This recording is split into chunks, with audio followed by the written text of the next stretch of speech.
And yeah, so if you're just joining us, we'll keep your video and audio off for now, and we'll give you a chance to join us in the Q&A later, where we get to see your wonderful face.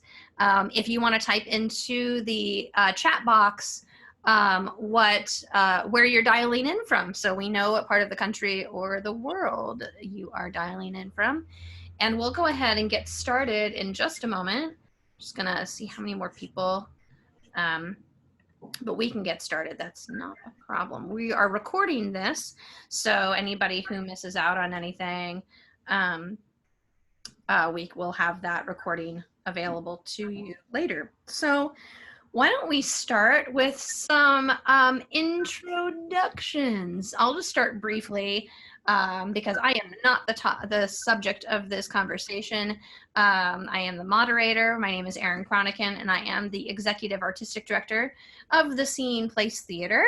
And the fine young women who are about to be introduced are all members of the Seeing Place Theater. They're artists here in New York City. So I will turn it over to them to introduce themselves. The questions I have posed to them for their intro are what their name is, where they're from originally, what visa are they on now, or what is their immigration status, and what are a few credits that they have, so so that we can know kind of what you've been doing artistically. So I'd love to start with you, Sabrina. Hi guys, I'm Sabrina Schlegel-Mejia. Usually I just go with the short version of where I'm from, which is Colombian Swiss, but for this panel I'll go further with that. I was born in Mexico City, and my mom's Colombian, my dad's Swiss. I grew up in Ukraine, and then when I was 12 I moved to Switzerland, and then I moved here when I was 17, so 6 years ago. I'm on an O1 visa now, currently applying for my O1 renewal, which is a lot of work. And I have lots of theater credits with the Seeing Place, particularly. I played Isabella in Measure for Measure, most recently with the Seeing Place, and before that Antigone in our modern adaptation of Antigone. And I've done 2 feature films, which are in post-production, and many, many, many short films, some of which have screened in festivals and such. We Are Not Content is one of the feature films. A Series on Surviving is one of the short films that has been most recently accepted into a festival. Girlfriend, Lab Rat, Joji 22. Yeah. All right. Ellie, or Ellinor. Other accent, I don't know. Hi everybody, my name is Ellinor DiLorenzo, and you can call me Ellie. And I am from Sweden originally, and I moved to New York probably 8 years ago in 2012, right before Sandy. And I am currently, actually, I got my green card. So I'm a permanent alien resident, which I think is a very fun name for that. And I also, a couple of my credits, oh God, I always get nervous about this question because it's like, yeah, what have I done with my life? But recently, okay, yeah, so something I'm proud of recently is that I did my off-Broadway debut in a one-woman monologue on the Theater Row called Beloved. And that one, yeah, so that was like the first big role that I did on a stage that felt like got me equity and all that stuff. And then I work right now as a voiceover artist for a bunch of podcasts, one of them being called Androids and Aliens, which is a sci-fi podcast. It's super nerdy.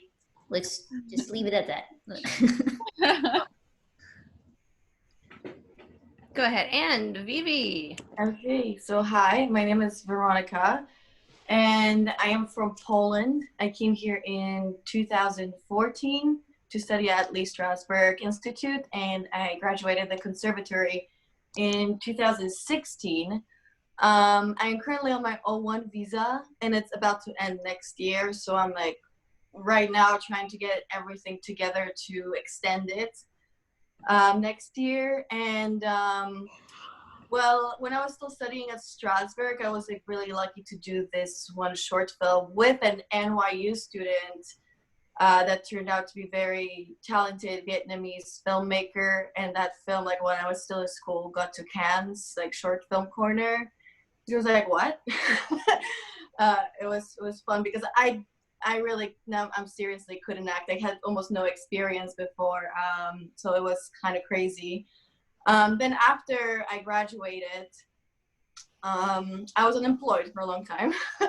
Then I finally, like, I booked my first gig that was a Fringe Festival extension off Broadway of like immersive combat play, which changed my life because also, again, I'm doing something that combat, like, no, I have never done that before. Somehow I landed there.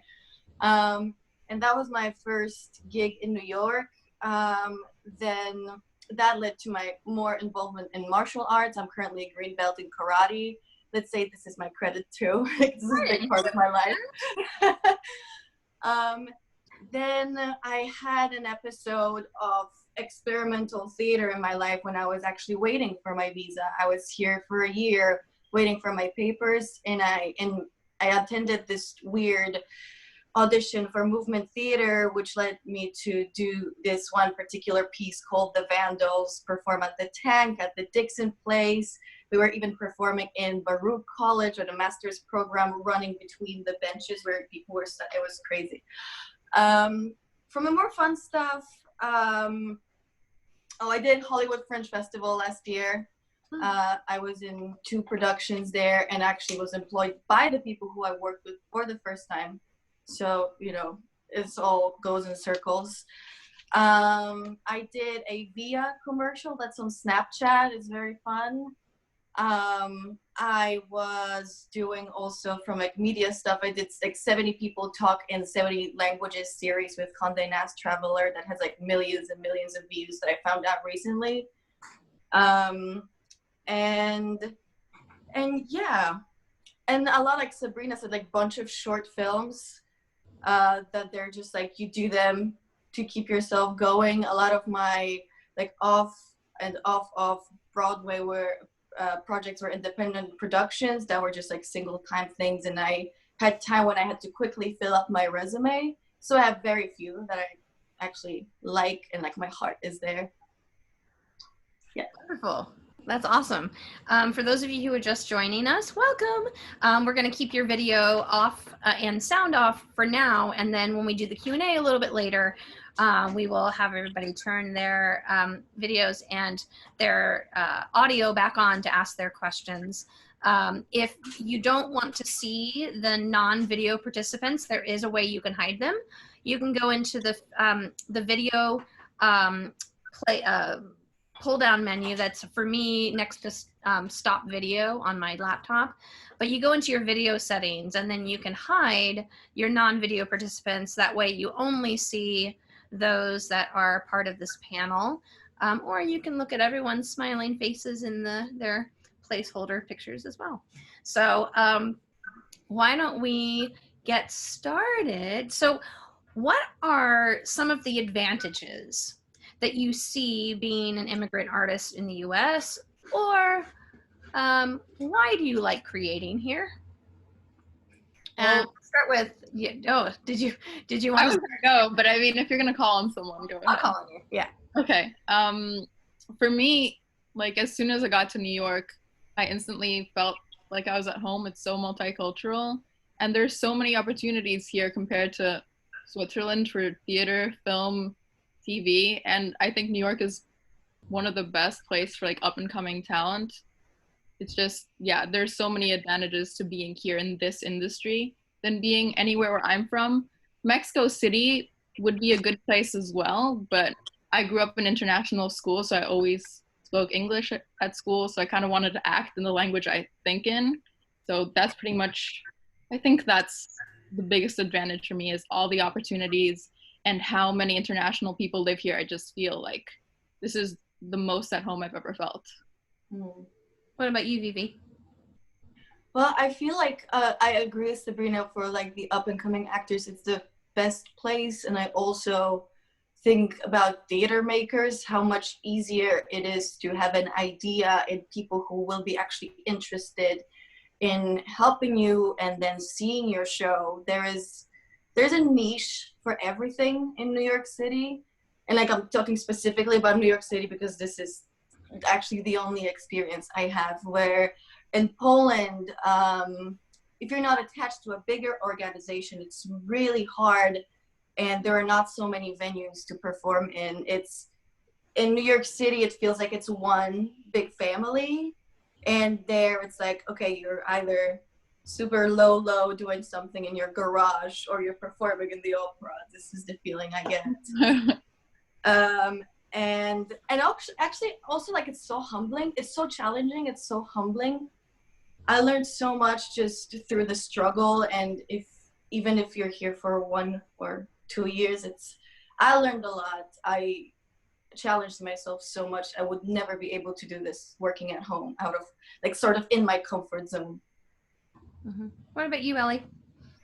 So I've only lived in New York, so I'm basing this off of New York specifically. I think what Sabrina said about it being diverse, and so the gatekeeping is less in general in this country because everyone sort of has a background and they're coming from some place.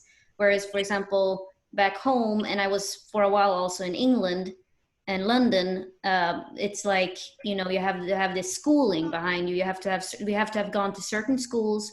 You have to know the right people, or like be the child of certain people to be able to get work, because it's just a smaller market. And I can understand why the situation is like that. Whereas in the US, even though, you know, things might have changed a little bit over the years, but it's still the land of opportunity. And it's so much, I mean, you're the king of entertainment and you're king of comedy. And like, there's amazing, I would say, like, in general, what's being produced here is just better, I would say, in like 9 out of 10. It's fantastic stuff being made and produced, both in theater, comedy, film, and all that. So for me, that's why I wanted to come here. What else was it? I was also going to say something about, yeah, I might think of it later, but it was really smart, just so you know. So for everyone here who's listening and watching, if you have questions, go ahead and type them into the chat box. We're not going to get to them right when you ask them, but that will give us an order of who we're going to call on when we get to the Q&A. And feel free to chat amongst yourselves and do anything that you'd like in that chat box to communicate, and then we'll get to those as we move on. And if you are just joining us, please let us know where you're joining us from, so we know what part of the US or the world that you are right now, and we will, that way we have a context for who's listening. So the next question I have for our panel is, did you figure it out, Ellie?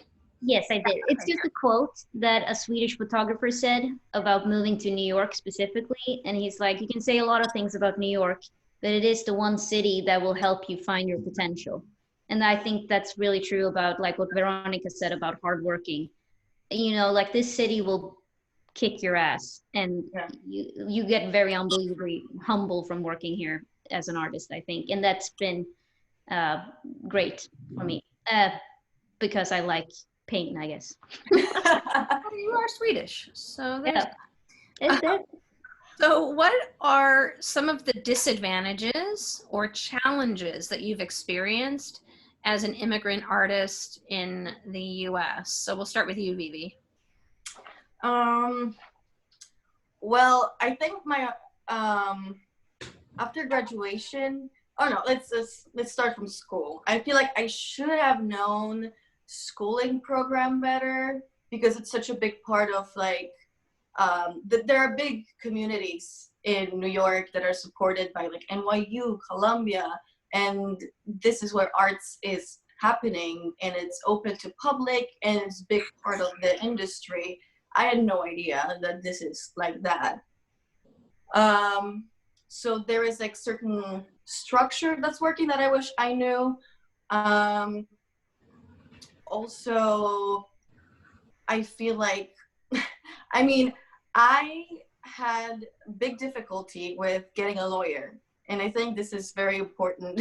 So there was this lawyer, I don't know if people remember that anymore, around 2016, and I honestly forgot his name already. There was a lawyer accused of forgery of certain documents that were part of O1 application. Oh, no. And actually he was recommended to me by a friend from school who got a visa. So I was 100% sure this is safe, but when I was told my documents were submitted after months of work with that person, I write to them like, hey, did you submit my papers? And they're like, oh no, sorry, we didn't. And here I am, my OPT is about to end, and I am just, pooping my pants. I'm gonna be here illegally. No chance I can come back. I'm like on the blacklist. But yeah, so during my, I don't know what's it called, the 60 days after your OPT ends where you can like figure out. Yeah. So during that time, I was reaching out to a lot of people, and I found a solution through a lawyer who was recommended by the Institute and was doing events in the Institute, has been working with many actors. And so they saved me. But it was all last minute. It was double stress. It was so not worth it. And I mean, I guess I don't want to say like don't listen to your friends, but just do your research. Yeah, really do your research. And you want to be safe, and you want to be here legally first of all. Then you can do your art. All right, Ellie, what are the challenges or disadvantages have you found? For me personally, since I'm a white woman from a rich country, so in terms of disadvantages, I mean like discrimination and things like that, none. But I would say the main problem for me has obviously been the accent. Like I can't compete for certain roles, and there aren't that many roles. So if it's between me and an American girl, then I usually lose out. If the role is American, but honestly, even if it's Swedish, and it's also, I'm short, I'm 5 foot, 152 centimeters, since I know we're international. And the way Swedes are perceived when in casting is tall models. So I also can't really compete for Swedish roles. So I'm a little bit like in limbo when it comes to those types. So that I would say that's the biggest challenge or like hurdle has been for me. And the way I've looked at it is that with accent work, I consider it to be similar to voice work. It's one of my impediments. It's one of the things that is just something I have to really, really work hard on. And instead of seeing it as an accent reduction, I've viewed it more as an accent, like a skill to add into my toolbox versus removing who I am and what I am.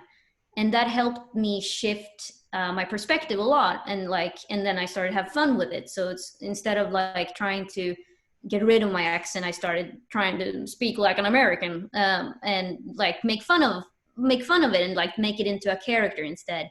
And that made it, and I also, the older I get, the less fucks I give about it, I guess, as well. So yeah. But I would say that's been my biggest hurdle, but I also hear everything that Weronika is saying about don't trust your friends. No, but like don't listen to, like, I wish I also would have been a little, or rather I saw younger people who moved here. I moved here like around 25 years old, but the people who moved here when they were 18, 19 and hadn't as much life experience, they just got screwed so easily. And so I would say, like, if you're going to move to this city and to pursue acting, make sure to have your life in order, because the city will take advantage of you if it can, you know. And just to tack onto your comment, Ellie, would you say that you found more, I'll use the word discrimination related to your dialect, your accent? Did you notice that more in theater or film and TV? Film and TV, 100%. It's yeah, film and TV. And the same for, this is not an immigrant comment, but I think it's relevant in terms of type, in terms of your height not being typically Swedish. Did you notice that more in film and TV or in theater? Yeah, theater in general is less about finding the exact type for the role, I guess. So I think theater has always been more of a way to open, like, to be a little bit more experimental, because for film and TV, especially TV, I'm talking like co-stars, they look for one very specific thing. Like they're looking for, it's basically, they want, like, they find a photo and then like this and nothing else, nothing, and that's a little bit how, and so I think that's been mostly the problem for me as well. Is like they want someone who looks like Ingrid Bergman, and I don't look like Ingrid Bergman, and then I'm not gonna go in for that role, basically. Got it. Sabrina, what about for you? What are some of the disadvantages or challenges that you've experienced?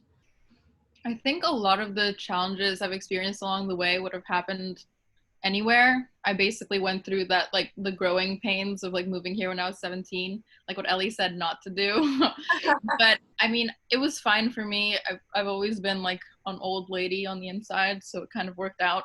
But I would say the biggest thing is that you work so hard and you spend so much money on these visas, and then you get the auditions of your dreams and they say they only want citizens or green card holders, and you're like, Jesus Christ, this is disheartening. It's just that other layer. There's so much competition in this industry. It's insane. I mean, anyone who's been in it knows that. Like, we don't even have to talk about how insane that is. And then on top of that, what if you get those last two people and then the networks are screening you, and then it's like, this one's a citizen and this one's on an O1 visa, and they have more paperwork to do with that, which shouldn't be an issue. But again, if it's a series regular or something like that that's going to be continuous, they want to make sure you're going to be able to stay in the country. And even though those networks that don't want those people are big enough to solve that problem, they still try to wean those people out in the casting process.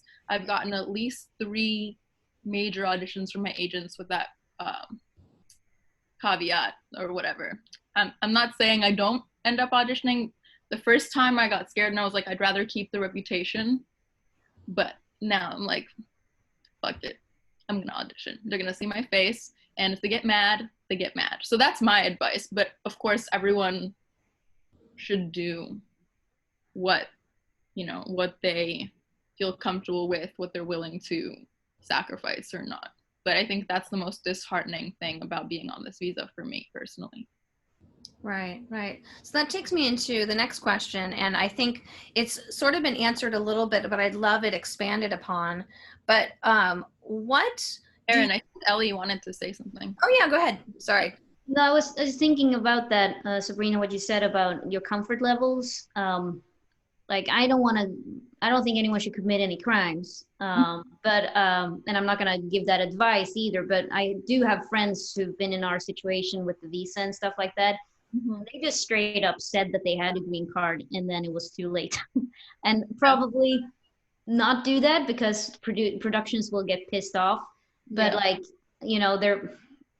it depends a little bit how cold ice cold you can be about that. I personally wouldn't be able to do that because the other thing is that you'll get deported and you'll never be able to come back into the country. I don't advise anyone commit any crimes, but when it comes to just submitting that first self-tape or showing up for the audition, we all know the likelihood of actually getting that is so low. Might as well get in front of that big casting director. Exactly. Where you're like, this is America. They really, unlike in lots of places in Europe, they really admire that person who's like, has that drive. I want this. I'm going to show up and I'm going to do it. That's very admirable here, and people value that. Yeah. I'm not saying lie when it comes down to it. When they're like, oh, show me your papers, tell them. That's the point, to be like, so I am on an O1. But and then when you have like a rapport with them and you know them, you can also let them know, by the way, I have a green card now, and that might open up a bunch of doors.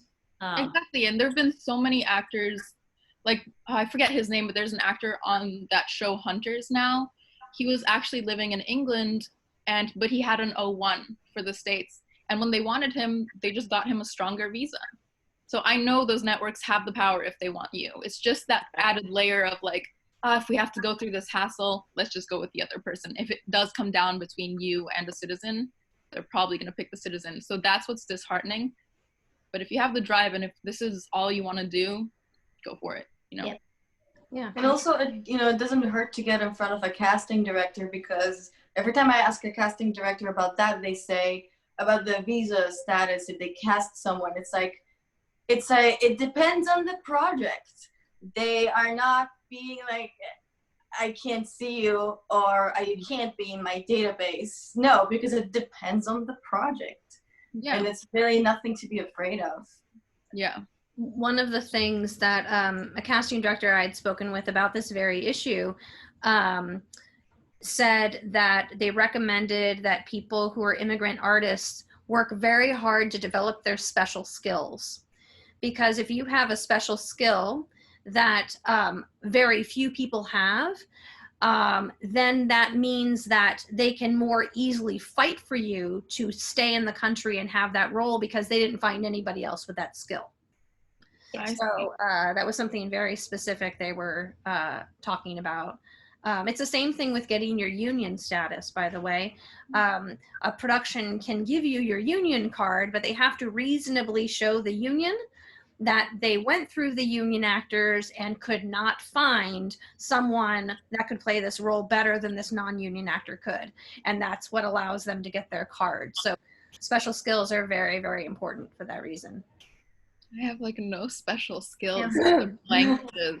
I mean, and some accents, but I mean, that's like something so many people. But that's like us Americans. We are, xenophobic by nature. Not learning other languages, and we're not expanding our knowledge in that particular way. And as a general rule, I mean, most of us take languages when we're in school, but we don't put them into practice, and then we forget them. So we'll suddenly we'll see Sabrina start become a like professional juggler. Oh yeah, just wait. It's happening. I love it. So what do you wish that you knew about being an artist in the U.S. before you moved here? I know we've touched on that a little bit, but Vivi, I'm curious. Yeah, I said a little bit about that, and I mentioned that thing about the institutions because I kind of wish I was in a different school, because being in a conservatory, it's like I was in a school where it was just so acting focused, and I still didn't exactly know what I want to do in life. And there were people, with bachelor degrees, masters, doing this, like, this is it, this is their life. Or, I mean, this is how I felt. Like, I was the only person that didn't know what to do with their lives. And I have all these actors around me. But I liked acting. So eventually, I don't regret anything. I think I wouldn't be who I am. So I'm happy for what it turned out.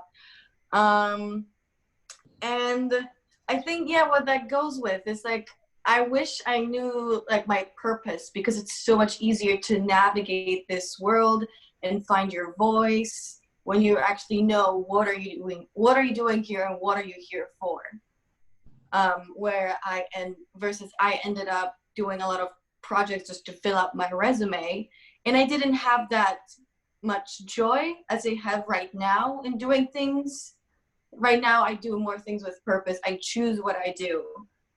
So I think it's very important to know what exactly you want to do in New York City. Like, why?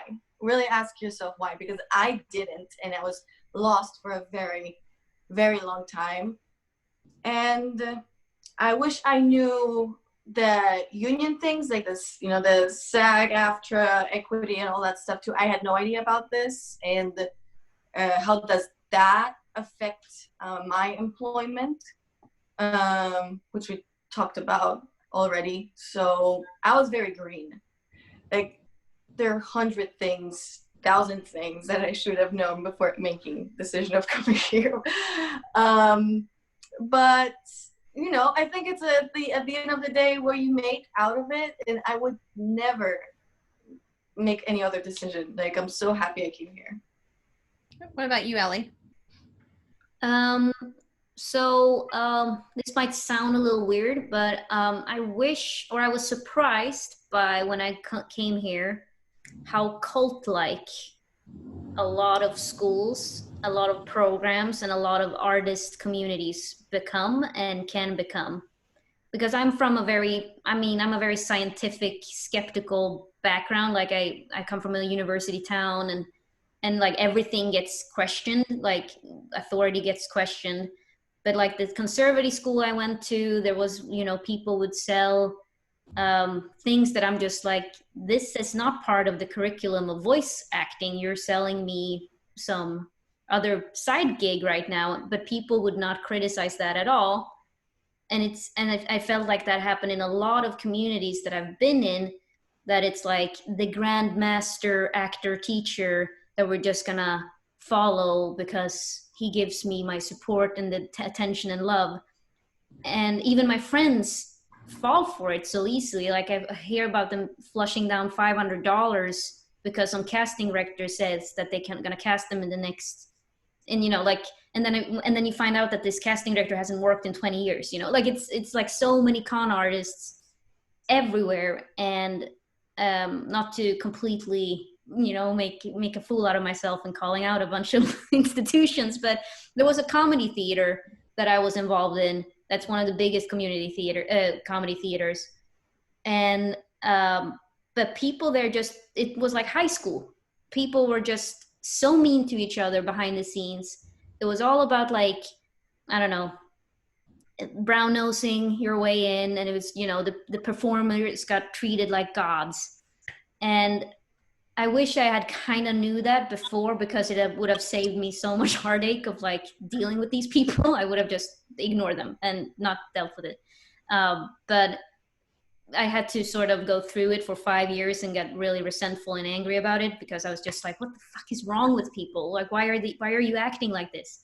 And I think there's a reason, because I think the reason why this happens is because artists were emotional, we're drama queens, but we're also so vulnerable and easy targets for these things because we're always rejected. And I also think it's because of the diversity. Like, we don't really have an identity anymore when we move here. We become a melting pot.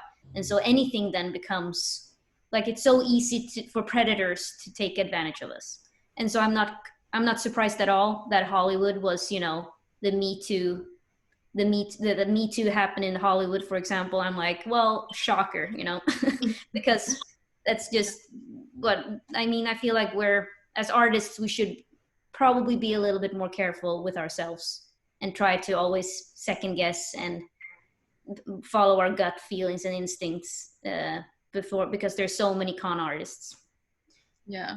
And also, like, piggybacking off of that, not following, like, people always have these rules about how you should navigate your acting career. Like, oh, you can only do this. This is the only thing that's allowed. Oh, you can only wear colorful t-shirts to your auditions, blah, blah, blah. I'm like, stop following people's rules. Be your authentic self. Like, there is no way to trick yourself into the business. Yeah.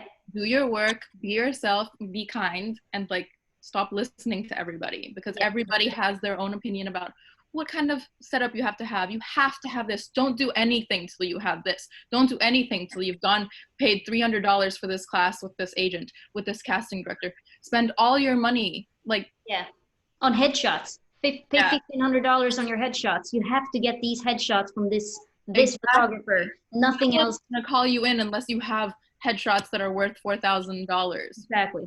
And then you're gonna cut your hair and you're gonna need headshots again. Yeah.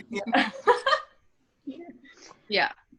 Do a short film for free and have the cinematographer take photos of you if you don't have photography. Or I picked up a camera and learned how to take them myself. Because I just feel like, fuck it.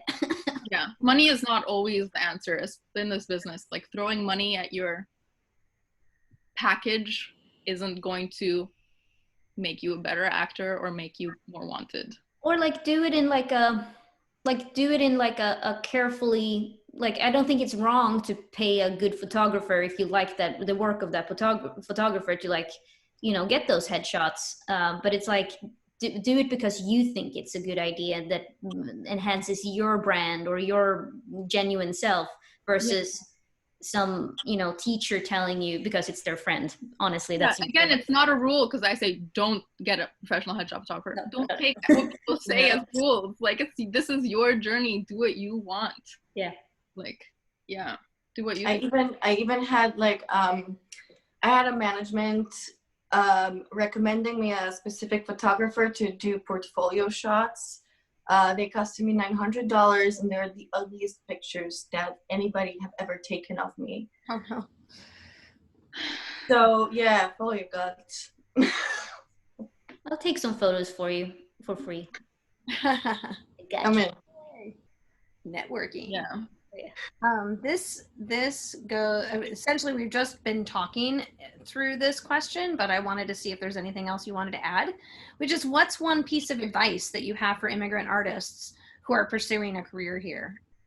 A lot of people are New York centric, so you can even speak to your experiences here in New York. But Sabrina, what would you say? For me, it would like mainly be to go with the flow. Like, go out for things, and if you get invited to certain auditions, especially when you're first starting out, don't doubt that project, because that project might not be your favorite project, but you might meet someone there that will bring you to a project that is very fulfilling. That's my, like, work really does beget work. So don't miss out on opportunities. If you have the time, go to the audition, even if it's just to get that in your system and to not be nervous about that.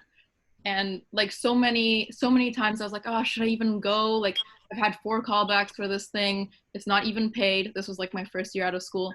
Why do they keep calling me in? And then I got the part, and it ended up being a really amazing short film that was so great for my reel. The first time I saw myself in like a theater, there have just been so many moments where I've thanked myself in times of doubt that I just went with the flow. Like, it's not going to be according to plan, so you should just surrender to the opportunities that come your way. There are things brewing, and it will lead you to where you want to go ultimately, as long as you're working on your craft. What about Vivi? I so agree. Like, yes, this is what I think too, Sabrina. And I was, and network.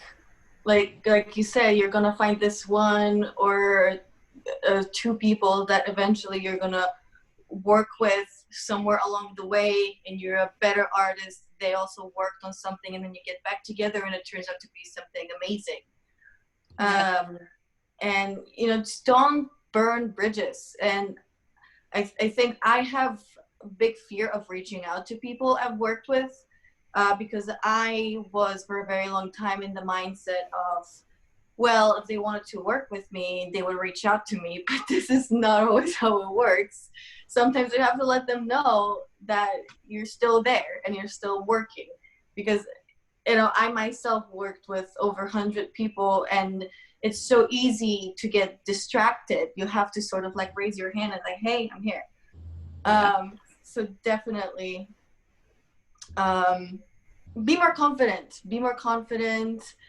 And I think now is a good time to ignore your geographic location, because everybody works from the distance.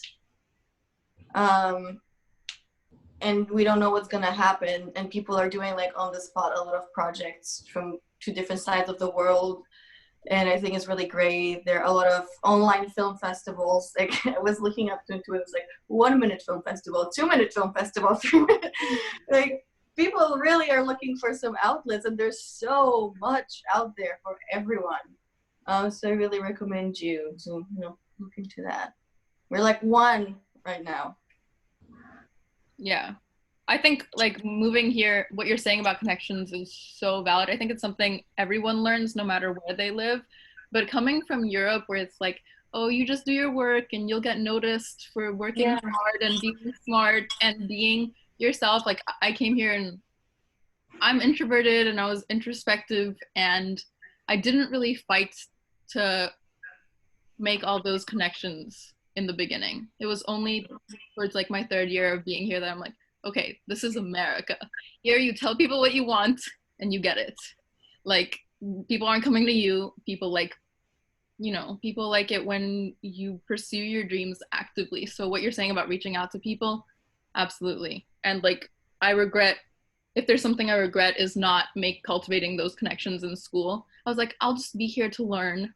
And I didn't make those connections. So I was also very young. So I think lots of people that have already sort of gone through that somewhere else in the world and are moving later on would already have that. So much of what I would say to myself before moving here, I wouldn't even understand at that age. I think you just have to go through it. What about for you, Ellie?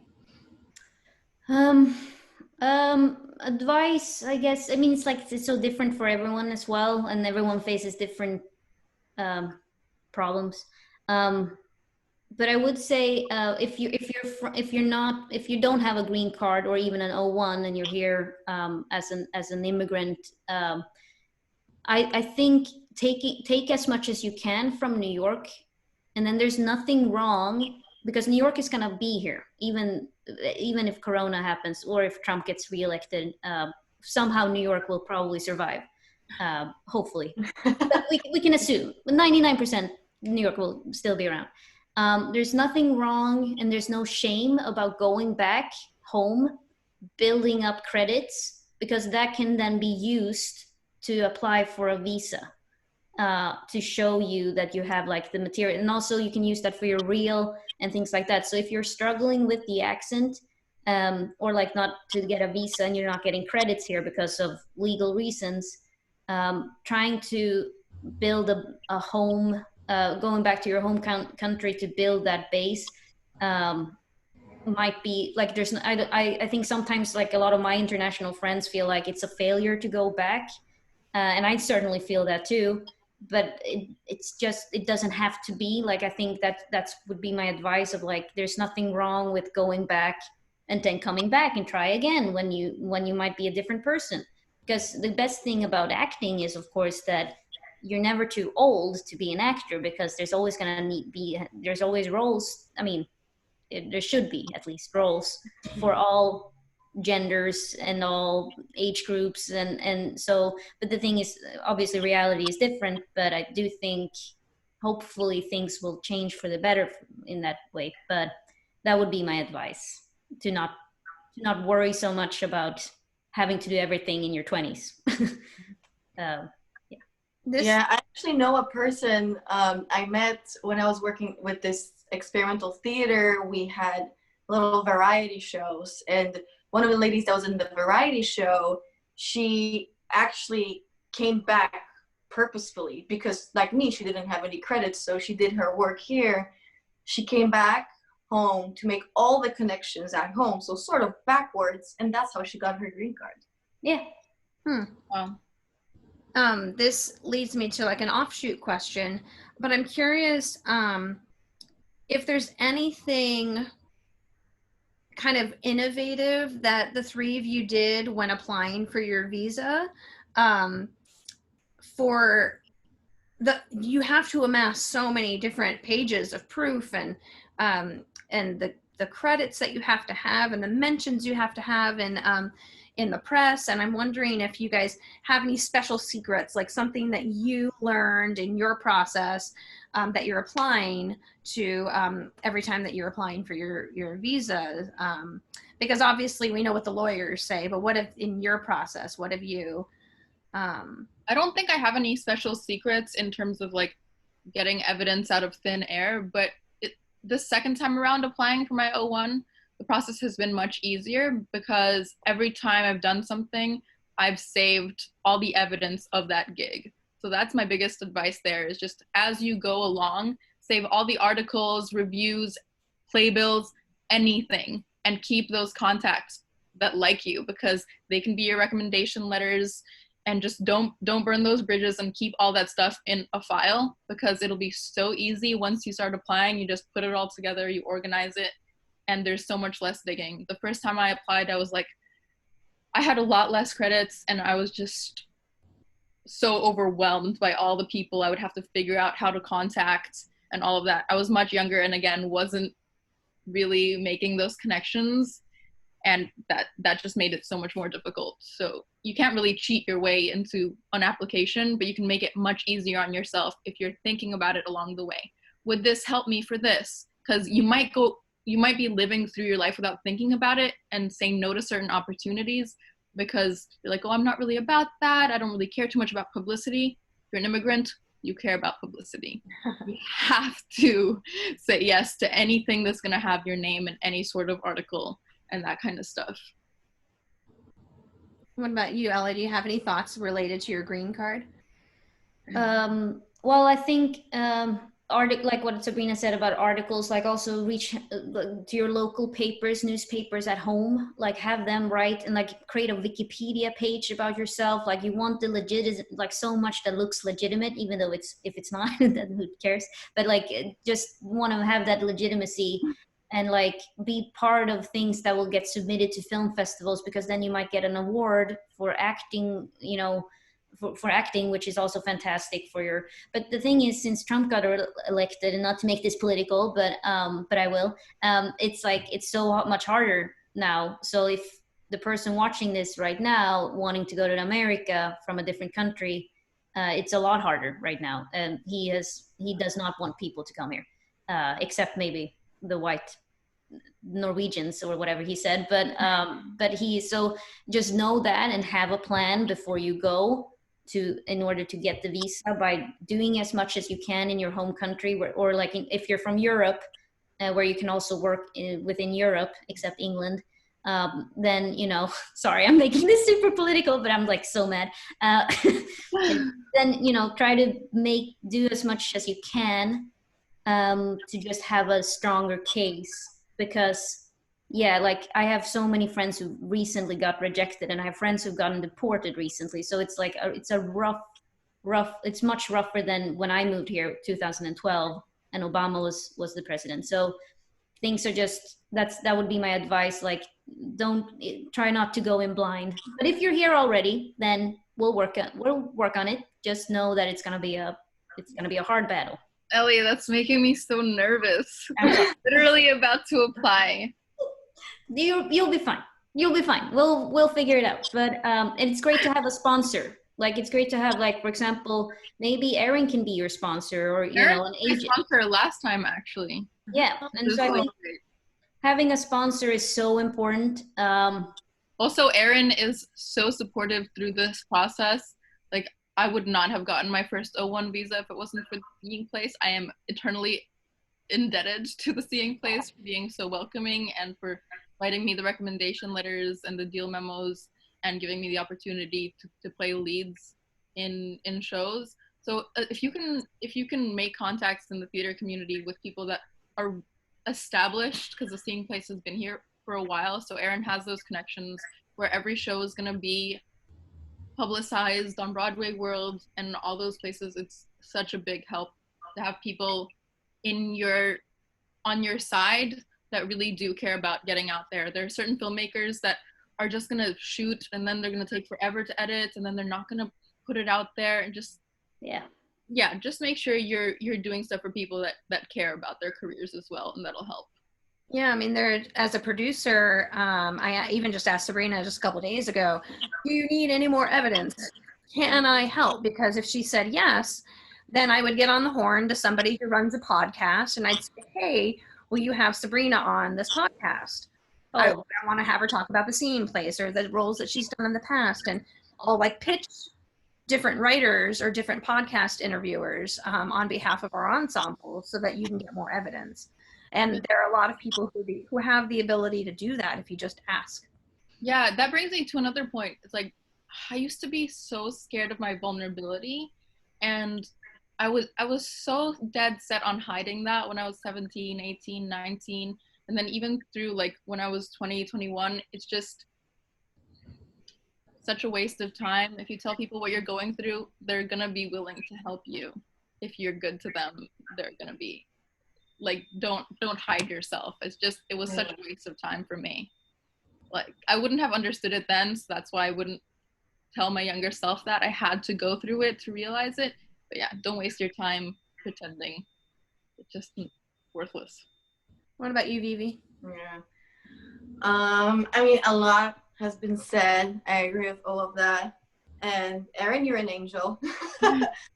You guys make my life like so much better by having you in it. So, and I think another tip would be like when it comes to community, reach out to your country's community. That's something that I was really trying to stay away from. I was like, I'm not gonna talk to Polish people outside, like, because it's such a specific community, and they have their own reputation.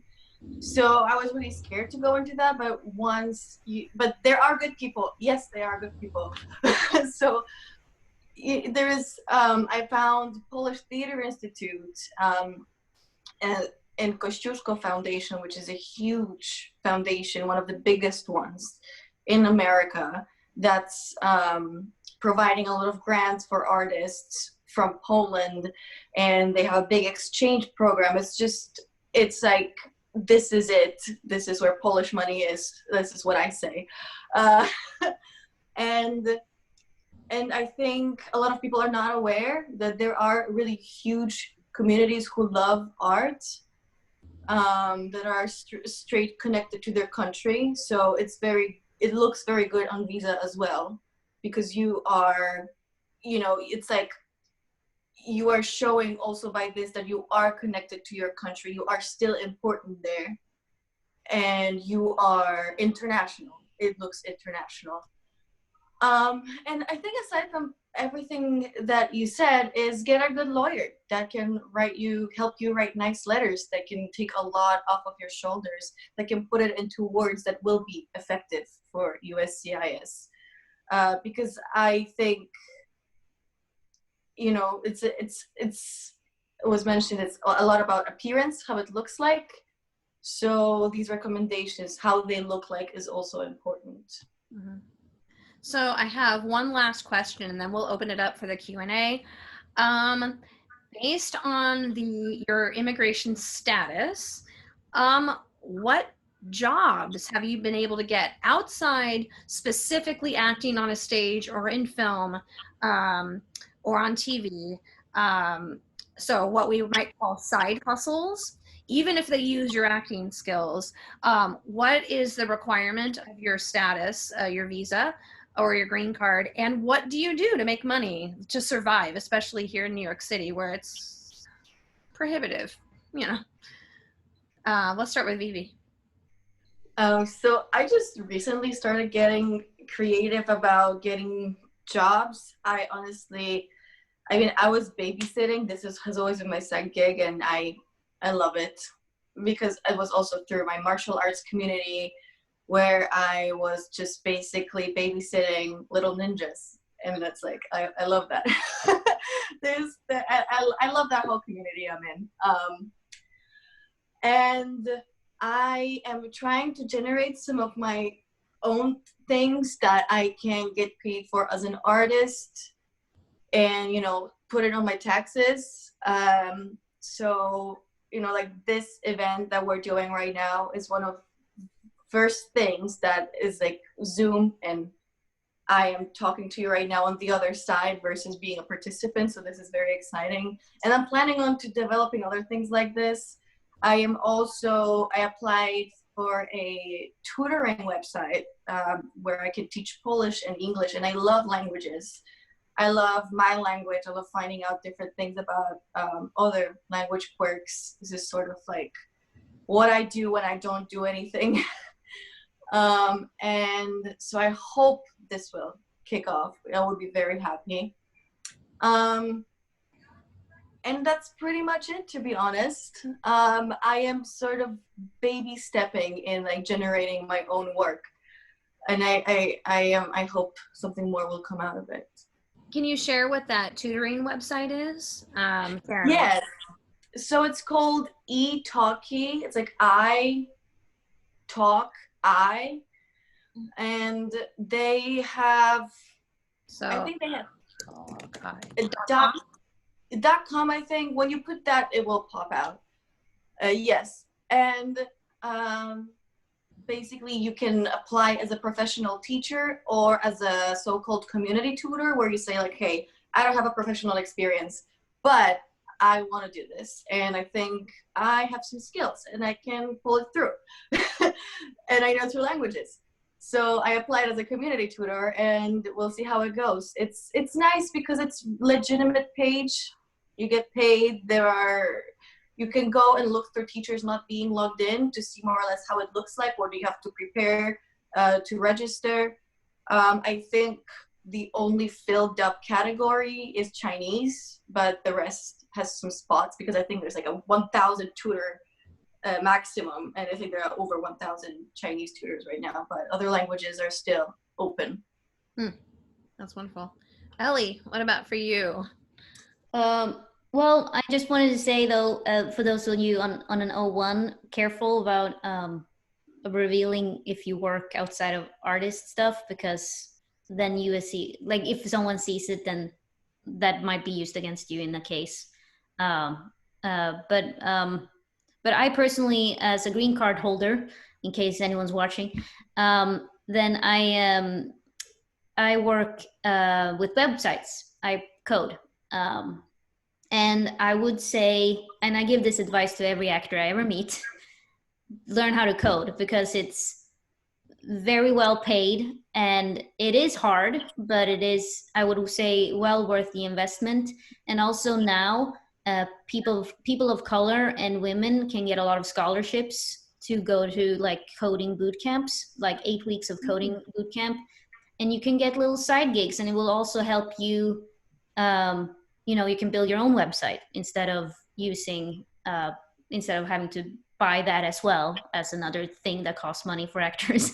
You can actually update it yourself. Exactly. And it's also, it's the only problem with that is that it's also a freelance gig. So right now it's not like I'm, it's like a little bit like auditioning. I have to find work all the time. But yeah, building websites or like working in graphical design or like those techie jobs. I think a lot of our artists think it's like, oh, those are for nerds, but I think doing that is helpful. I also do editing, film editing, because it's interesting to me, and the photography and things like that, just to sort of build an arsenal of other skills. And I think, it doesn't have to be prohibitive in terms of cost, since there are scholarships out there for especially for people who are underrepresented, which is everyone outside white men. Right. So I think that could be an option. But I would say that's my main side hustle. But yeah, but before any of that, I babysat as well a lot for the Swedish community of New York. Right. What about you, Sabrina? I work as a guest actor at the School of Visual Arts, which means I act in the students' films or film projects or in their classes. Sometimes I even just like sit in for like a lighting class. It's really great work. You get to meet, the film students. I mean, it's almost a dream. It's not like all the footage you're gonna get from there is amazing, because again, they're learning too. But you get to practice your craft in a very safe environment, and you get to give value to these students who are learning how to direct you. And there's even some classes that are purely about directing, so there's no cameras involved. You're assigned a scene and you get paid to rehearse that scene with your scene partner and the director, and then you present it in the class, and then you rehearse it again, and then you present it again. So it's a dream for an actor to do that. And you don't have to pay for the class, but you learn a lot also about directing, and you get to learn so much about being on set as well, if you listen into what the teacher is saying. So it's almost like free education. With a bunch of directors. Networking with a bunch of up and coming directors. So exactly, it's a lot of networking as well. And actually, I got my agent through a referral with a scene partner I worked with at that school. Wow. Yeah, I worked with him and we just really bonded. And he referred me to his agency, and a couple months later, I was signed. And I was struggling to find an agent for years. So, yeah, anything you do can really help with your main goal. Like all your side hustles also build that for you. And I also work at the Moorchan Center, which is part of Mount Sinai. It's a school, it's a medical student school. I work there as a standardized patient. So yeah, I get a case and I act out a certain patient profile. It's a lot more technical than acting because you memorize all these different rules of what you're allowed to reveal, because you're there to facilitate the learning of a medical student. You're not there to do a performance of, you know, the pain of your knee pain and it's so awful. But of course, it has to be authentic, but at the end of the day, it's a lot more technical, and it is like, it can be taxing, but it's also really interesting because of that. And they train you at the Moorchan Center, which is really great. And there's also, so all your encounters with the medical students, which can be like the exams for the medical students or just practice for the medical students, are filmed. And then you go over the videos and you basically grade the students. You're not grading them, but you're checking off their marks on different communication checklists and stuff. And it can be really gratifying because you notice that in so many medical appointments with your own doctors, they're not treating you according to protocol. They're being really inconsiderate, actually. And so you actually notice how amazing it is that these students are getting to learn how to properly treat a patient without any bias. Yeah. That's so cool. What? Yeah. What was the first job? And someone asked, how did you find it? Sorry, too. SVA guest actor, and I actually found it on Backstage.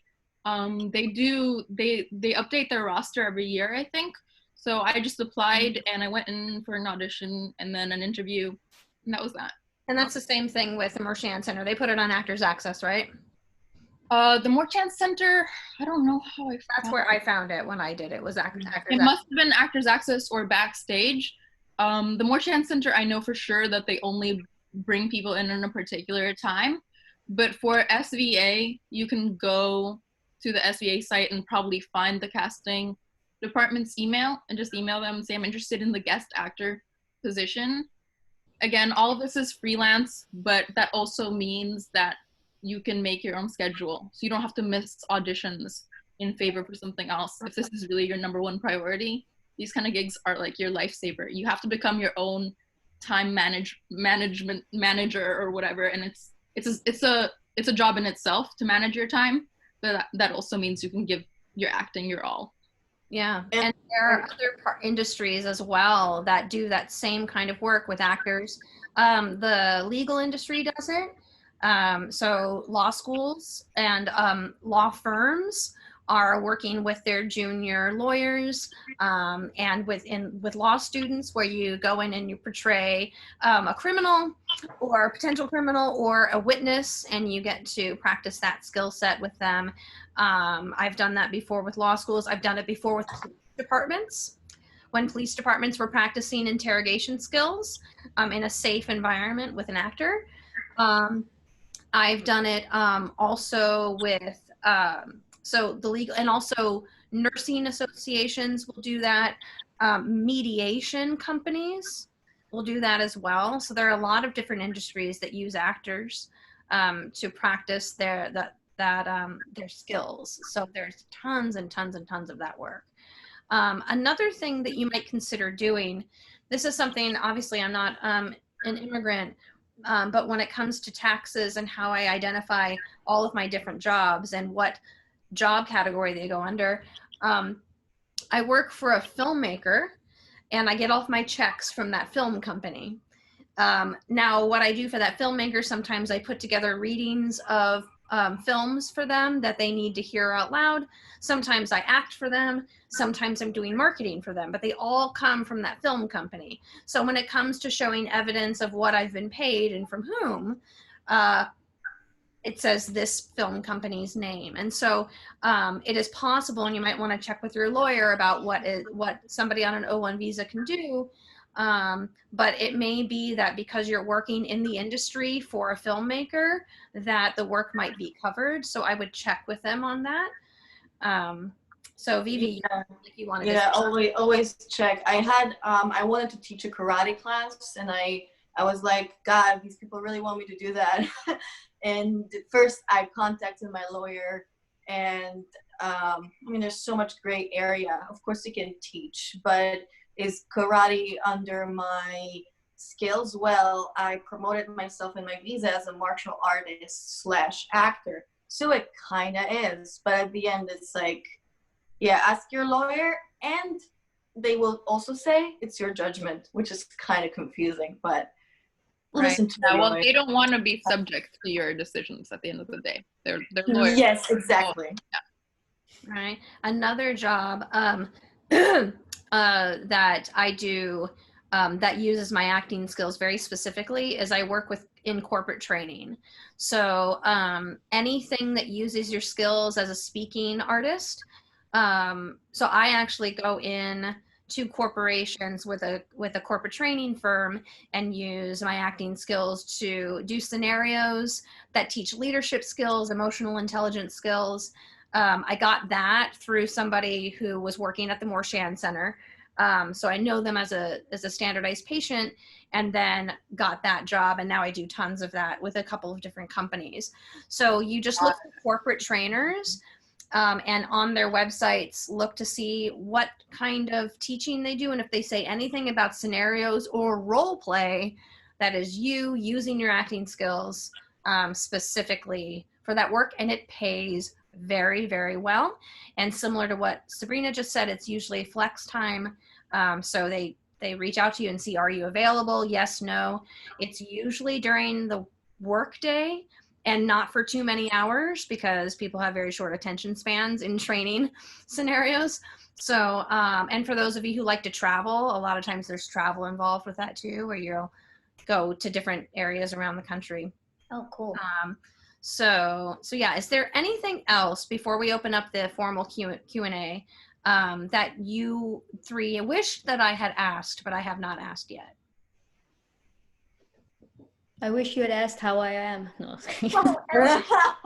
Oh man. no, I'm kidding. Okay, you can open it up. Yeah, I want to listen to the people.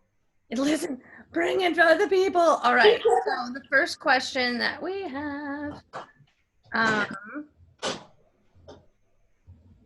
is from, sorry, I'm just scrolling. From Nika. So why don't you turn on your video? I'm gonna look at my participants here. Oh, it looks like there she is. Yay. I'm gonna unmute you and ask you to start your video, and we can get you on to get your question answered. Hello. Hello. Oh, you're on mute still. Hey guys, thank you for doing this. This was really interesting and very, very helpful. Awesome. Oh, that's so good to hear. So my question was, so I obviously have an accent, and I can go towards Gen M when I really try to, or when I choreograph a text, but I mean, you can always tell that, you know, that I'm not American, and like the American accent is not spot on. Mm-hmm. So I guess Ellie already answered that somehow. Like, how hard does it make it, like, for actors when they do have an accent? And in my case, I think it's a little bit more complicated, because I feel like I have an accent and I'm a person of color. So it's like two things combined that, you know, make me a little bit different. Where are you from? Peru. Peru. So the question is more like how hard it is to get rid of or like to work with. Oh, actually, I think I saw your question about like, are we a lost cause? What hope is there for someone who hasn't mastered the generic or general American accent yet? Well, obviously, I can't speak for someone who's, first of all, person of color, but also from South America. So I think Sabrina might be more helpful for that. But I would say, I think you have a recognizable accent, whereas my accent is Swedish, and no one has heard Swedish accents, so they're just like, wait, isn't it more like? And then they do a German accent, and I'm like, no, you know. So it's so I think you can definitely use that accent, I think it sounds super charming, and you could, especially in America, I think you would be able to get roles with that accent, because there are definitely, I think that, I mean, there should be roles because there's such a big immigration from South America into America, so into the US. So, but I also hear you, because you want to go out for other things that's just not your nationality, obviously. But so just keep working at it, and see it as a skill that you acquire versus trying to reduce your identity. Yeah, and in terms of being Latin American, this is the time, Nika. You're on time. It's there's so many roles for Latin Americans, honestly. It's actually not, you may face, whatever discrimination, if you feel that in the acting industry, it's not going to be present right now. In TV and film, especially, people want Latin American actresses and actors, and they're also, what's really big right now is ethnically ambiguous. And I think you would fall into that same category. I fall into it. People can put what they, so work on other accents too. So if you can't, if you're really struggling with general American, practice other accents, and that will help you with your general American accent as well. Because as Ellie said, if you don't look at it as getting rid of who you are, you look at it as learning something else, maybe practicing that skill with things that are more, that don't feel as like, oh my God, I need to have a general American accent. You practice with things like, let me just play around with French. Let me just play around with Arabic.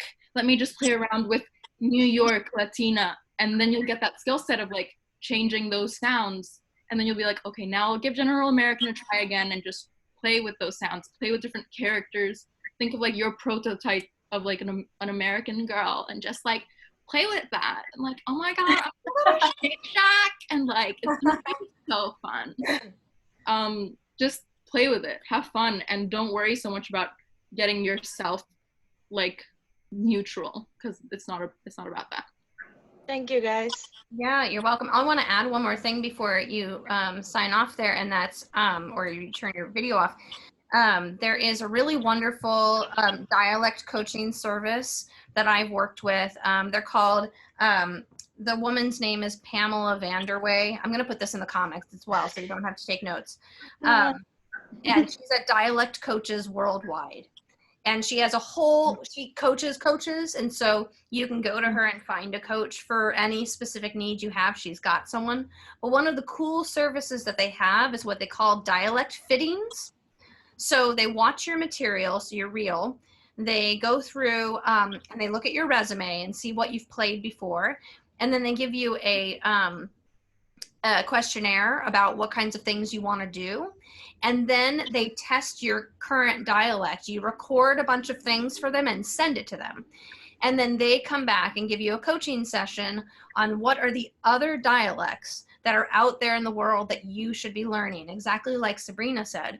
So I did this because, as you know, this I wanted to know what might be possible for me as a very, very white person. Interestingly, I got Afrikaans and South African as two very specific dialects that I should be learning that I never would have thought of in a million years. But those are two dialects. They are trying to pair you with things that will help you have a special skill that no one else will have. Because everyone's going to tell you learn British RP, great. And if you have a certain look, obviously mastering a lot of the Latinx dialects would be really good for you. But the fact that Sabrina brought up Arabic is perfect. And it's not something that everybody has, but it's something that you could develop because you have a look that might put you in that category, which opens you up to a lot of South Asian dialects as well.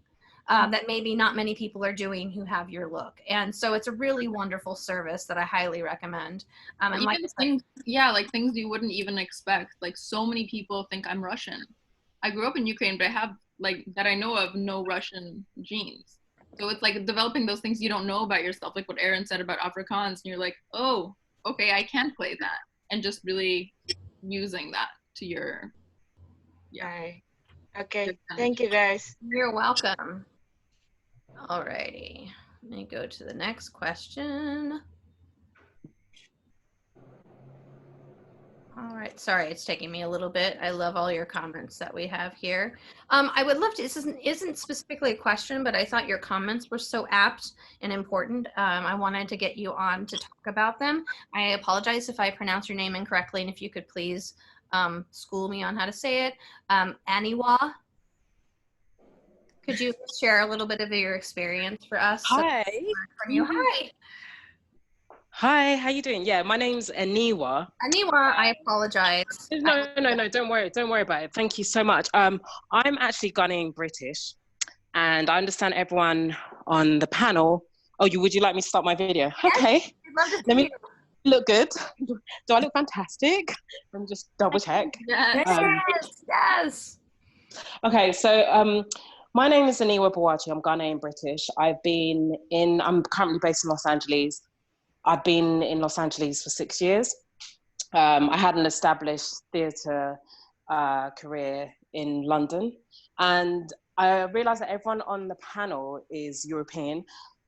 The Swedish lady, I feel you. We shouldn't have come out of the EU. We're stupid. I know that for a fact. I'm sorry. But I was just thinking that as someone who is an undeniably Black actress, and when I say undeniably, because one of you touched upon this whole trend of ethnically ambiguous, which is something that, if you look at ethnically ambiguous, you're working quite a lot. But if you are someone that's like me, that has very much Afrocentric features, it can be very difficult, not only because no disrespect to Americans, but most Americans don't associate my accent with someone that looks like me. If I look like, I don't know, Kate Winslet, then that's a different kettle of fish. But because I look this way, they don't necessarily associate my accent with the way I look. But also, there's a lot of caveats to this whole situation, because how can I put it, like, we're living in a very, very racist environment in America, from my experiences. And that kind of filters through to casting.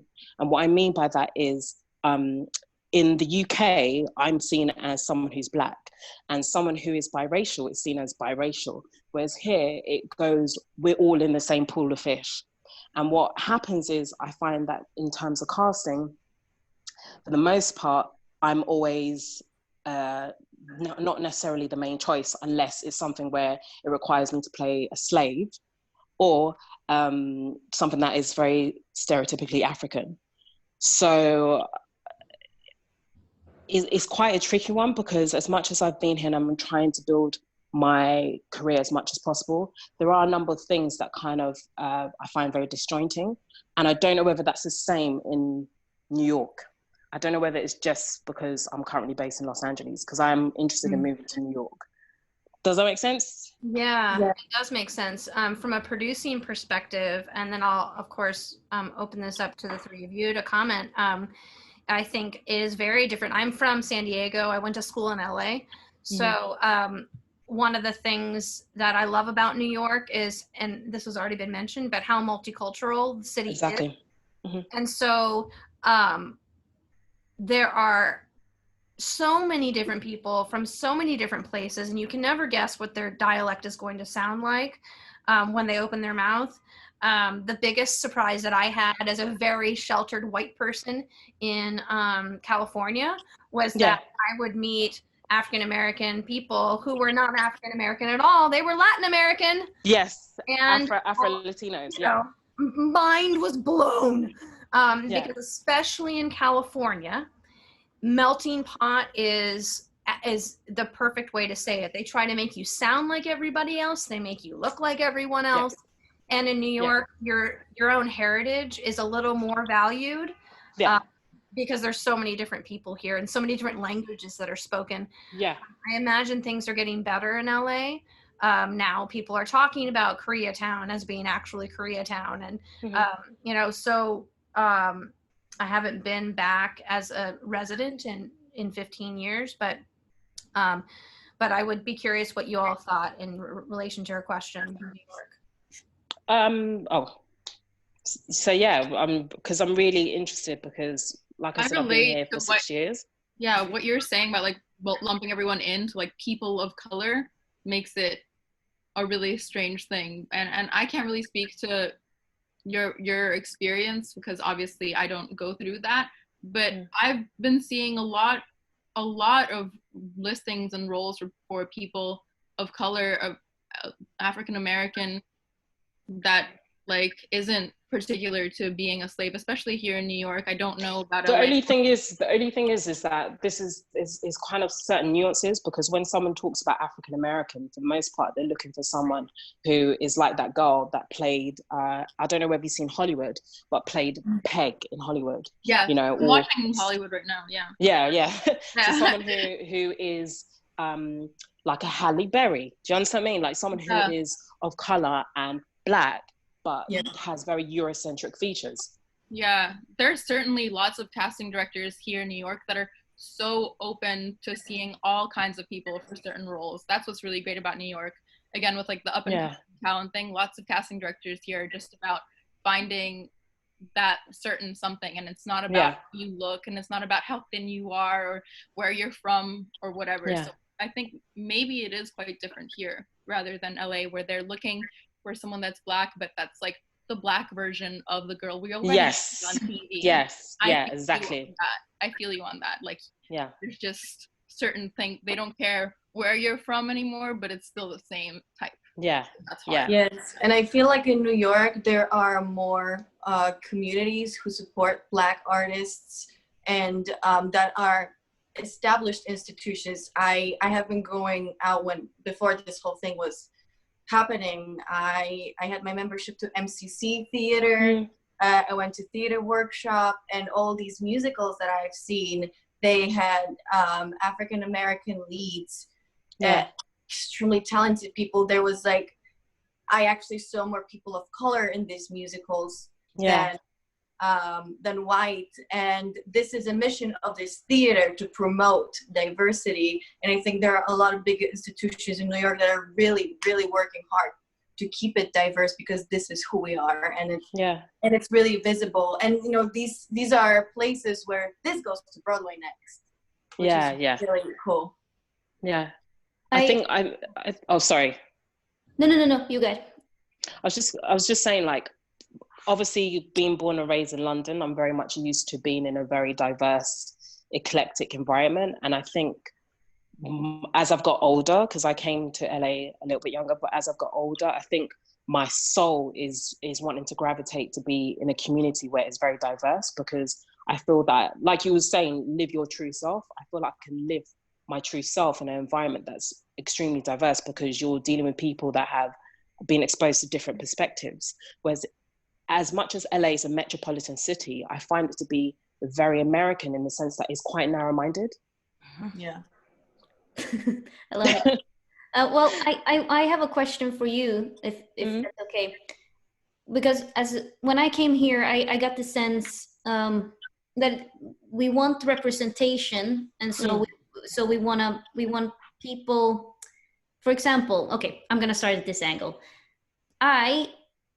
No one has a problem with me playing French, German, British, Russian. Like, as a white woman, I have endless of possibilities. And whereas I feel like for many minority groups that are currently underrepresented, it's very like you get to play the one thing, and that's your nationality, or from where you're, like if you're an African American, you're allowed to play African American roles.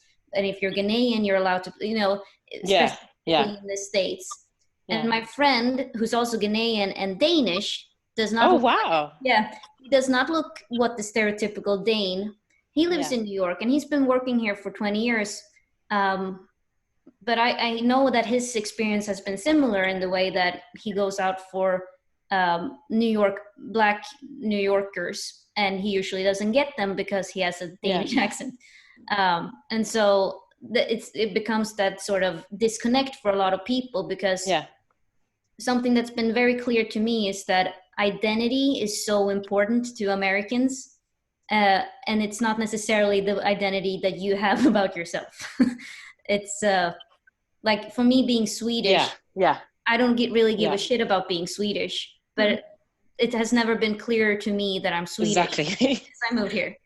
But in terms of, I would love to hear your thoughts regarding the representation in terms of like how, if you could dream big, like how would you rather see the industry work?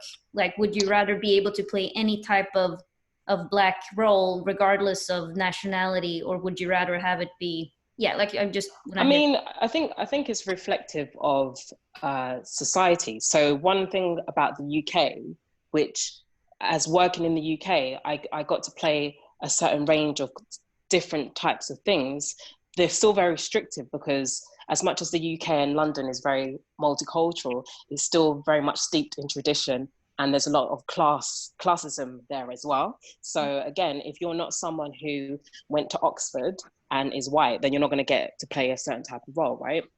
But I feel like in terms of the industry, I think it needs to be reflective of life. And I think the media is very powerful. So if they continually put me in a role where I'm playing a slave, or like, I call it white victimization, like, always constantly being that Black woman that's hard done by and everything's so like traumatic and I'm crying all the time, like the type of roles that Viola Davis tends to play quite a lot, right? So if you continually put that kind of image out there, then you're basically saying that me as a young Black woman, I'm not really someone that has the same emotions as you as a white woman. Like, we're women at the end of the day, we want to be loved, we want to feel certain things, right? So my idea of the industry is just to show what life actually really is. The reason why I think of the idea to gravitate towards New York is it's not unusual to go into a shop in New York and hear a different accent besides American. Whereas in Los Angeles, you're dealing with pretty much a lot of Midwesterners because they all seem to come here. Or you're dealing with Asian accents because there's a lot of Asian people here, or Latin accents. But if you're Black, you're African American, and that's all there is to it. Whereas in New York, there's much more nuances. You have your massive African community, you have your massive island Caribbean community. And when I watch things like, for example, when I watched Luke Cage on Netflix, it was based in Harlem, and you saw that. You saw someone that had a Jamaican accent. You saw someone that had an African accent, because it's based in reality, it's based in Harlem. If you didn't have that, then you would question it. You'd be like, is this really real? Is this really shot in New York? And also, sorry, go on. No, something so that's specifically inspiring also with Luke Cage is that the woman who plays the nurse, not the night nurse, I think the main woman on that show, she got, that was her first TV role, and she was 35 when she got it, and I was like, that's inspirational. I'm like, oh my God. And so that made me, like, she had one short film before, according to IMDb. She might have worked a ton in the theater, but just wanted to say that as well. That was awesome. When you remind me so much of Kirby Howell-Baptiste, who right now is on Killing. Oh yes. But even though she's obviously on a BBC show right now, she also was in the Veronica Mars movie. She's on The Good Place. She is everywhere. She's taking all your jobs. So she's paving the way right now. And Thandie Newton has been paving the way as well. Although I think she matches a little more of what you were talking about, sort of that Halle Berry, not the dark-skinned African-American that you're talking about. But there is room for you. We want you. There is. I mean, there definitely is. Someone like Kirby, for example, this is where, like, if you ever do like a seminar where you want to talk about the politics of the UK industry, I can definitely go into that, because when it comes to the UK industry, someone mentioned that in the UK, they're like, what school did you go to? Mm-hmm. That's a big thing. You could have graduated drama school 10 years ago and someone will still ask you what school you went to. And the UK system is very elitist. This is why I'm here in America, because there is a lot of opportunities. People do want to discover someone new and different here. Whereas in the UK, it's very elitist. You have to be the top 10 and then you're able to go somewhere. Kirby's in her situation because I guarantee you she's with the top 10 agencies. She went to the top 10 drama school, so she can ride that wave. But if you didn't do that, it's hard to break into the UK industry, if that makes sense. And as a result of being high up in the UK industry, it's easier to pave your way into the American industry. Unless you've got 100 years to be living in the UK and doing that, then fine, you can do that. But if you're someone who has this burning desire and you want to push forward right now, I mean, coming to America is a good option. Right. Well, thank you so much for sharing your experience and asking your questions. We love having you here. Oh, thank you. Yeah, come to New York. Yeah. Yes. I need to. Yeah. Thank you so much. You're welcome. So we have a question from Jason, and then we have a question from Sharon. So we'll start with Jason. And Maria. Oh, sorry. Yay. All right, I'm having you start your video now, Jason. Yay. Hey, hi. Oh. Hi. Good to see you. Yeah. So my question is, I'll just speak it out loud. As international artists, do you think we should go the indie route? For example, do independent films off Broadway theaters, etc., instead of putting major effort in getting into the big market, for example, Broadway, Hollywood, TV networks, like that. Sorry. Oh. Was I cutting off someone? No. Both. Okay, so I think this is like the question I've been asking myself for a very long time. Yeah. And I know from watching people, everybody has a different route. I see the route of independent film and like the off more effective when it comes to getting your visa. Yeah. Especially if you have friends who are filmmakers who have been interested for a long time. There were so many people from my school who got together and we're at the same school, actually. Sorry? I'm also a Strasbourgian.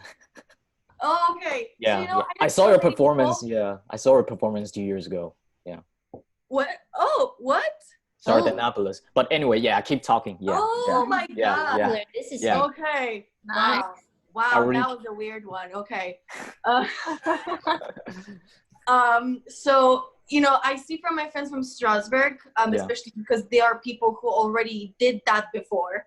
These people who are a little bit older than me, I can count so many that have been taking initiative, and that's totally something you can do regardless of your visa status. They got to festivals, like not one, but 3, 5. Put it on your visa. This is amazing. People don't, it looks impressive. And I think, I took the route of off as much as you can have on your resume. And it is a little bit tiring.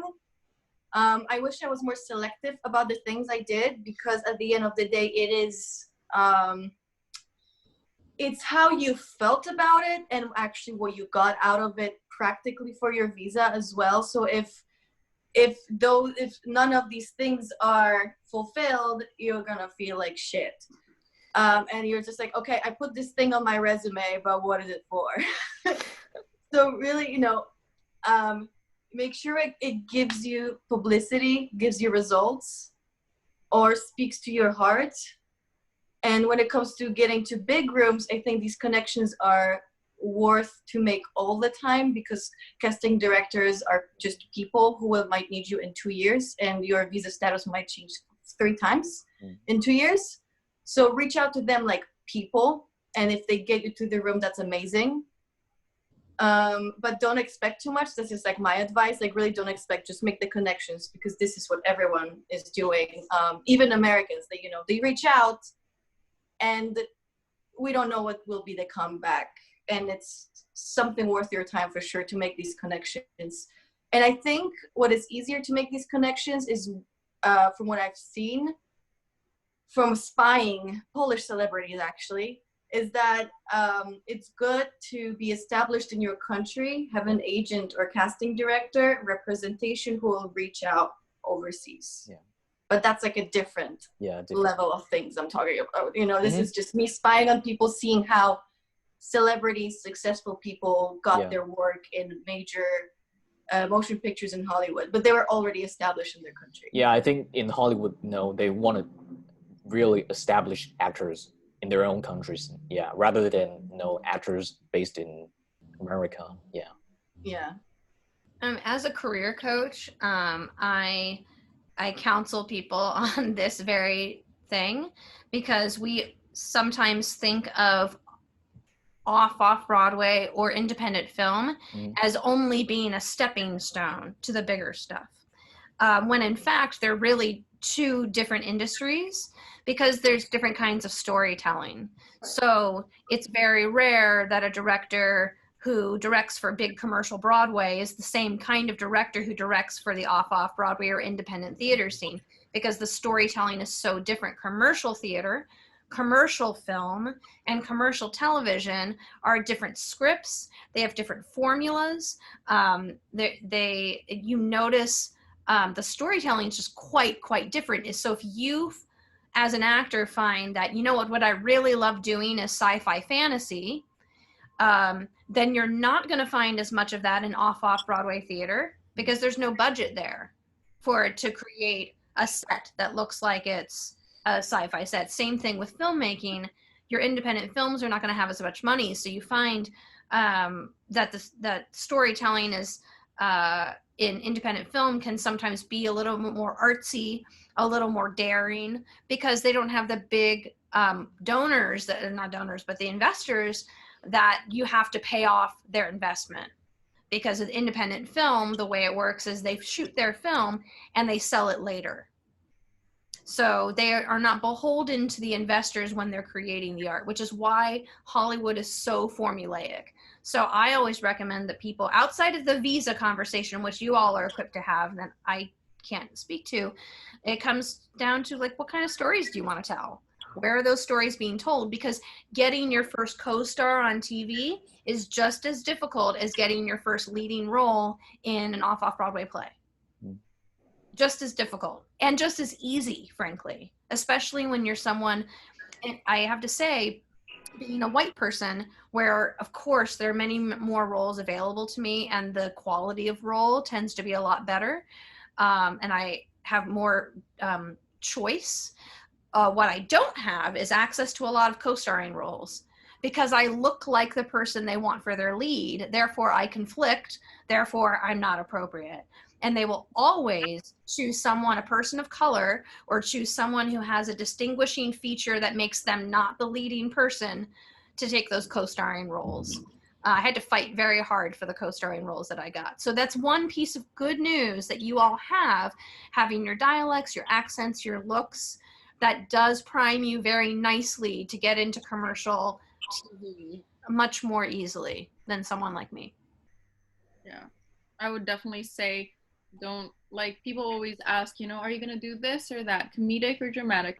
I think personally as an actor, if you're interested in all of it, do it, because there's no choosing here, especially at first. Like, just do both. Work on whatever is coming your way now. And for example, my first leading role off Broadway was with The Seeing Place.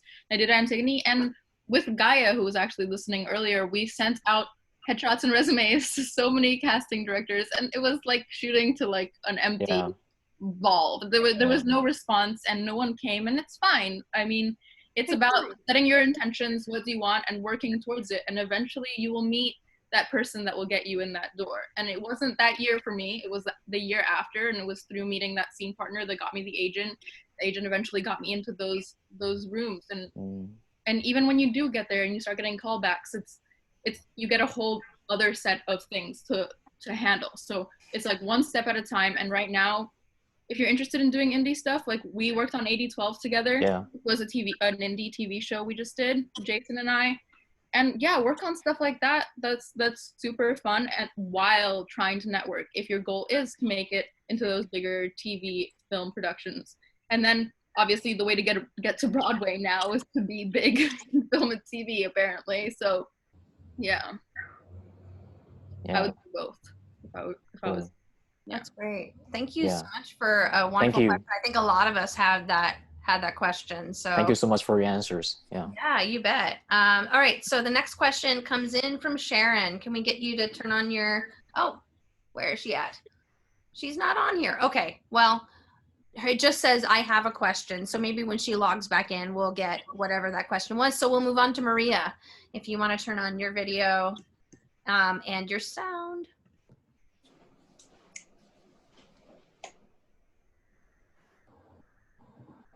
Okay. Hey, hello. Hey, thank you. Hi. Thank you so much for everything you've said so far, because I already like erased a bunch of questions I had written down, because it's been great. Thank you. So, well, I have a couple questions, but the one that I wrote was just, I rely mostly on Backstage, where I have found my, the auditions that I've been to and everything, basically. But I always feel sort of like I find the same stuff there all the time. And just going back to the person of color thing, it's mostly the same things or same roles, and it's maybe not necessarily what I'm looking to do professionally, maybe. So I would like to know where you guys were able to find auditions, if you do rely on those websites, or if there's anything else that you think I could look into. Those are the two websites I have, unfortunately, and yeah, and I also, again, I can't speak for people of color, so perhaps there are better websites out there for, like, I don't know, Facebook has a bunch of groups that casts as well. To me, they all seem to be trash though, because it's like, you know, you'll get $10 if you have pictures of your feet or whatever, but it's like, I don't know, but yeah, Backstage and Actors Access, because those seems to be the ones that don't, for me at least, don't list the exact same auditions. But I did have Casting Networks, I think was the other one I had for a while, but I felt like Actors Access and Casting Networks kind of did have the same stuff. Well, So it felt weird. Has predominantly background work and some commercial work, but not a lot. That is not true on the West Coast though. In LA casting is huge. Yeah. So so that's absolutely another one to add. And Jason says Casting Frontier. They have some stuff for non-union actors for sure. They've got some stuff at Casting Frontier, but They also have a lot of reality TV stuff, which is non-union, but it's very specific sometimes. Right. Yeah. For me, it's definitely Backstage and Actors Access. And Actors Access is like the main way for agents and casting directors that's what they use. And we don't always see all the listings the agents see, which sucks, but Actors Access is definitely where it's at. I ignored Actors Access the first year. I have, so I'm definitely looking into that one. Thank you. It doesn't look as legitimate as Backstage. That's why it's so tricky, because Backstage looks like fancy and you're like, oh, this must be it. Actors Access is it. Okay, that's great to know. Thank you. The reason for that is that Actors Access is owned by the same company that puts out the agent breakdowns, the main breakdowns. So that company is called Breakdown Services. They own Actors Access, and basically what happens from a casting perspective is we go in and we put in our casting particulars as a casting director, and then we choose, do we want this to go to agents? Yes or no? And do we want it to go to non-represented actors? Yes or no? If they say yes to the unrepresented actors, that is the listing you see on Actors Access. So every major casting director in the country who puts a casting notice out there to be seen is using Actors Access or using breakdown services and have the option to send that to you. And that's why, like Sabrina said, it's fully legitimate. Now, the only exception to that right now is that Casting Networks, the Fox network, exclusively uses Casting Networks to cast their stuff. But I have to tell you that if you're non-union or not represented and have very few credits, they're not going to call you in anyway. So at this point, I don't see it as being as valuable as Backstage and Actors Access.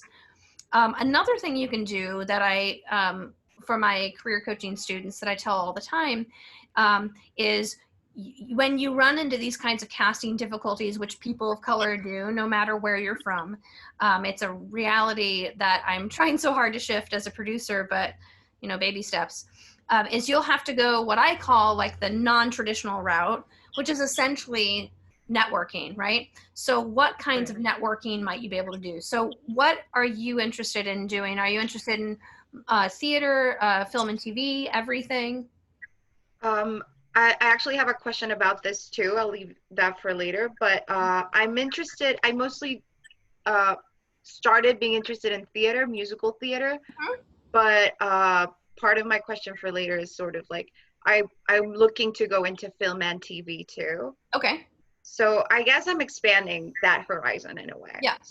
So my 100%, now this is not that helpful right this second, so because of COVID-19, but as my background is in musical theater, it's still what I do outside of my theater company.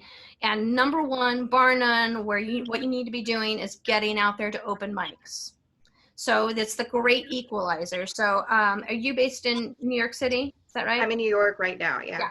Okay, so so right now, because of COVID-19, I would say instead you're going to start putting your stuff online and recording at home, because like I said, it's the great equalizer. We don't ask you where you're from. We don't ask you what your union status is. Your content is there.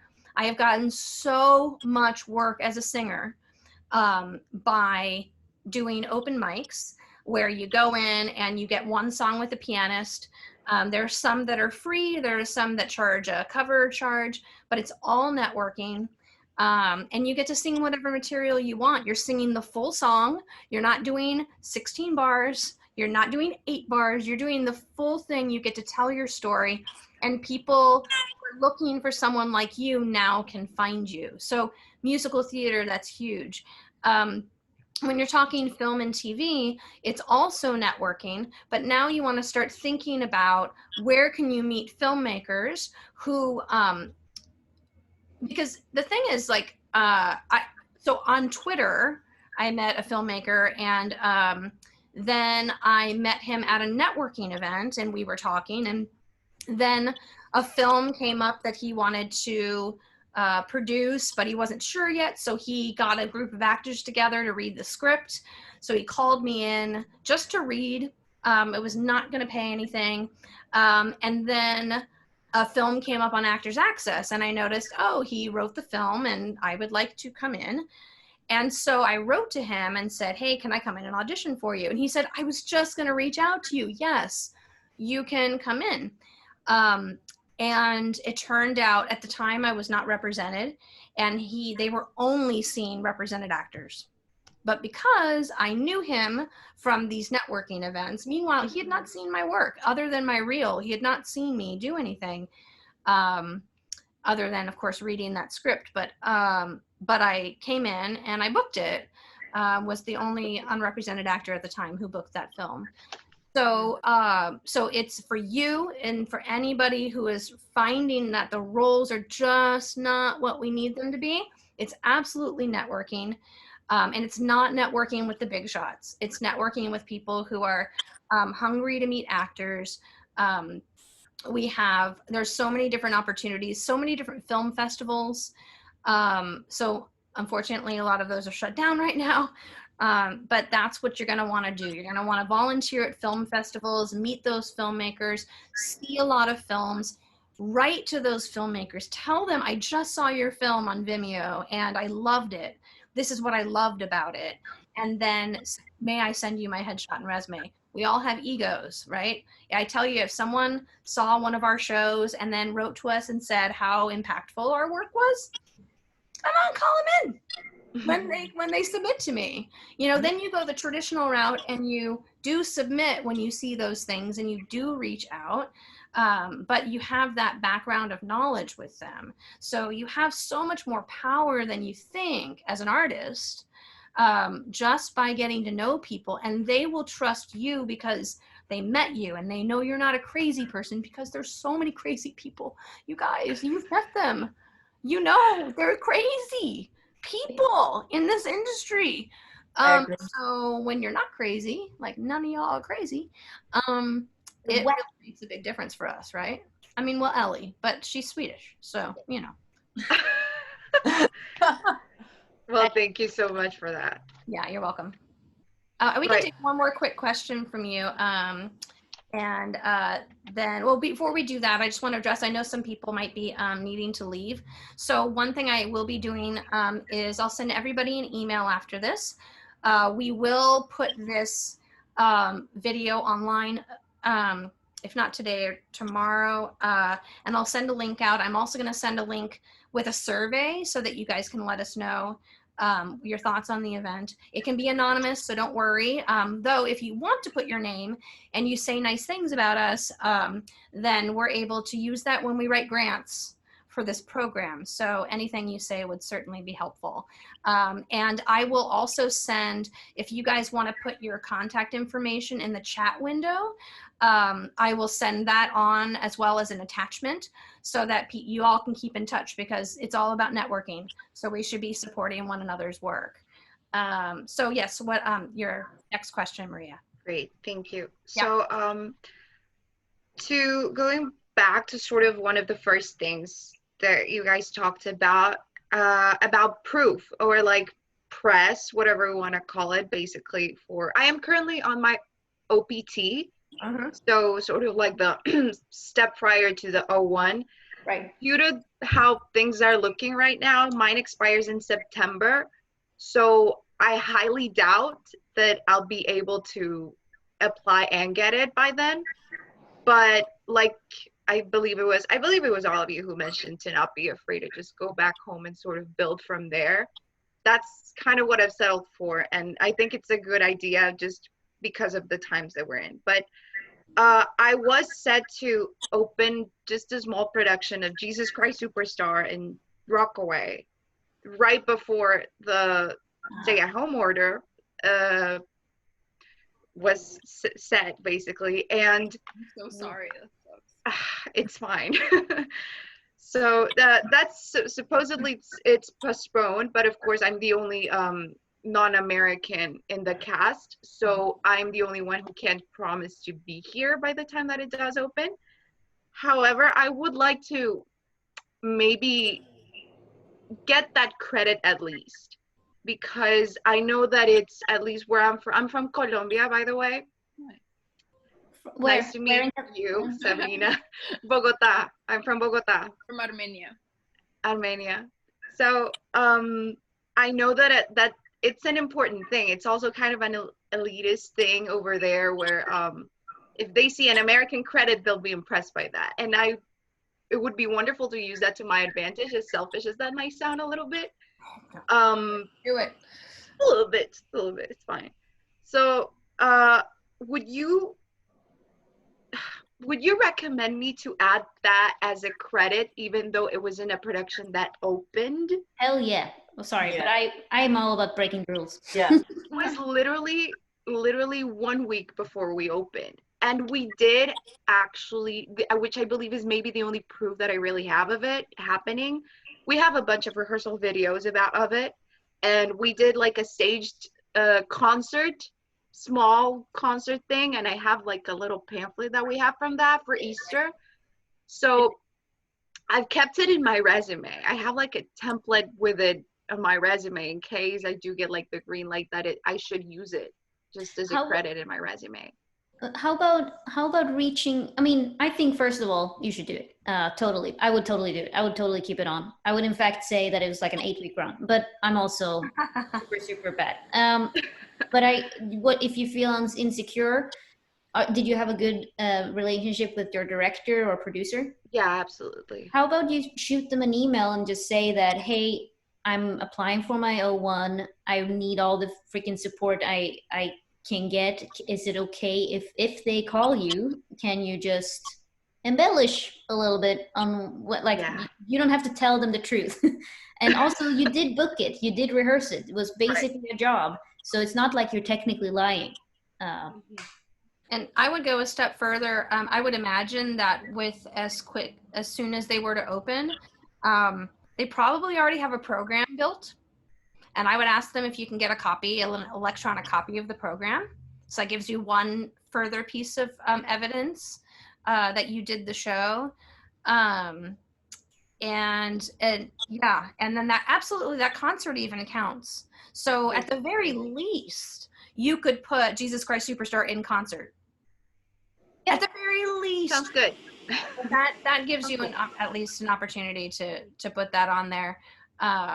If not, some actors who have less rehearsal time than you had, I might suggest saying upcoming. They don't know when that upcoming is going to happen, and COVID-19 is a perfect excuse to have that written that way on your resume. So and also the fact that like the talent visa is based on, you know, you having upcoming job, like as well. Like so if you can prove that, you know, I will be actually hired, they need me, I'm the only one who can do this role. Right. You know, that's also a good argument for your application. So trying to line up as much of that as well. Like if you have friends who are filmmakers, that's what I did for a bunch of friends, that I wrote a letter of intent, and just like, hell yeah, I'll put them in my next pilot that I'm making for NBC. Oops, it got canceled. But you know, that's definitely stuff you can do. Yeah, I Okay. would definitely couch it Wonderful. that way. Like, I did this in concert, and then you have the proof for that, and you can even get the producer or director to write a thing. We hired her for this, and we did this and this, and I have hired her for when we can put this up as a deal memo. And that way it's like, she did this, and we need her for this, and that is really good for the visa. In terms of going back home and having a credit that's from New York, if that's what you were asking, that looks good, yeah, just say you did it. Right. no one's going to question it. Yeah. So I just want to acknowledge the time. It's 6:30 right now, so formally we're done. We have one more question from Nika, and with your permission, panel, I'd love to be able to have her ask it before we finish. But again, anyone else who needs to leave, we're so grateful to have you. And I want to also acknowledge our panel while you're all still here, and you will be getting an email from me with the chat information. So before you leave, put your information in the chat if you want to share that with people, so that everyone can be connected. So Nika, if you want to come back in and give us your last question that you had. Hey. Oh no, we can't hear you. Oh. Can't hear you. Sorry guys, I'm old. So I'm gonna make it super quick. So it's basically related to what Maria was just saying. Like credits back home, I have a few, but like literally a few, I have few credits rather than a few. So I was wondering if any of you, or if all of you had like a good amount of credits before coming here, and how did it work? How does it work when you don't have that many credits? I had 1 credit from back home and certain courses, but that doesn't really count for a visa. So my experience was very limited before coming here. I came here when I was 17. My first visa application after my OPT, I literally had nothing from Switzerland or Colombia or Mexico or Ukraine. So yeah, I have friends that have done a lot, like did a lot of stuff back home, but I applied without that and I was fine. I can't speak to the climate right now. I'm about to find out if that's really a thing. I was a little bit scared hearing Weronika press on that because I don't have it. So I would just say use what you do have and don't worry about other people's situations as much as even I get worried. Every case is different. I also had like 0 experience, and I think a lot of my nerves came from that as I was trying to get an employment, because I thought that, you know, there are so many talented people out here. Why would they hire me when I have 0 experience? But I mean, so many people do that. There is a way. You know, you just gather little things, they get bigger, the ball gets bigger and bigger, and it just comes with time. Be patient. You'll get your credits here. I think there's, you know, a lot of opportunities here that are sufficient to apply for all these visas. Otherwise, we wouldn't be here. I had 1 professional credit, aka, and by professional I mean I got paid to do it, and that was billed as meth whore on IMDb. And I had 1 line, and in a movie that went nowhere. And that's all I had when I moved here. Because you would have been typecast otherwise. Exactly. My dad was so proud.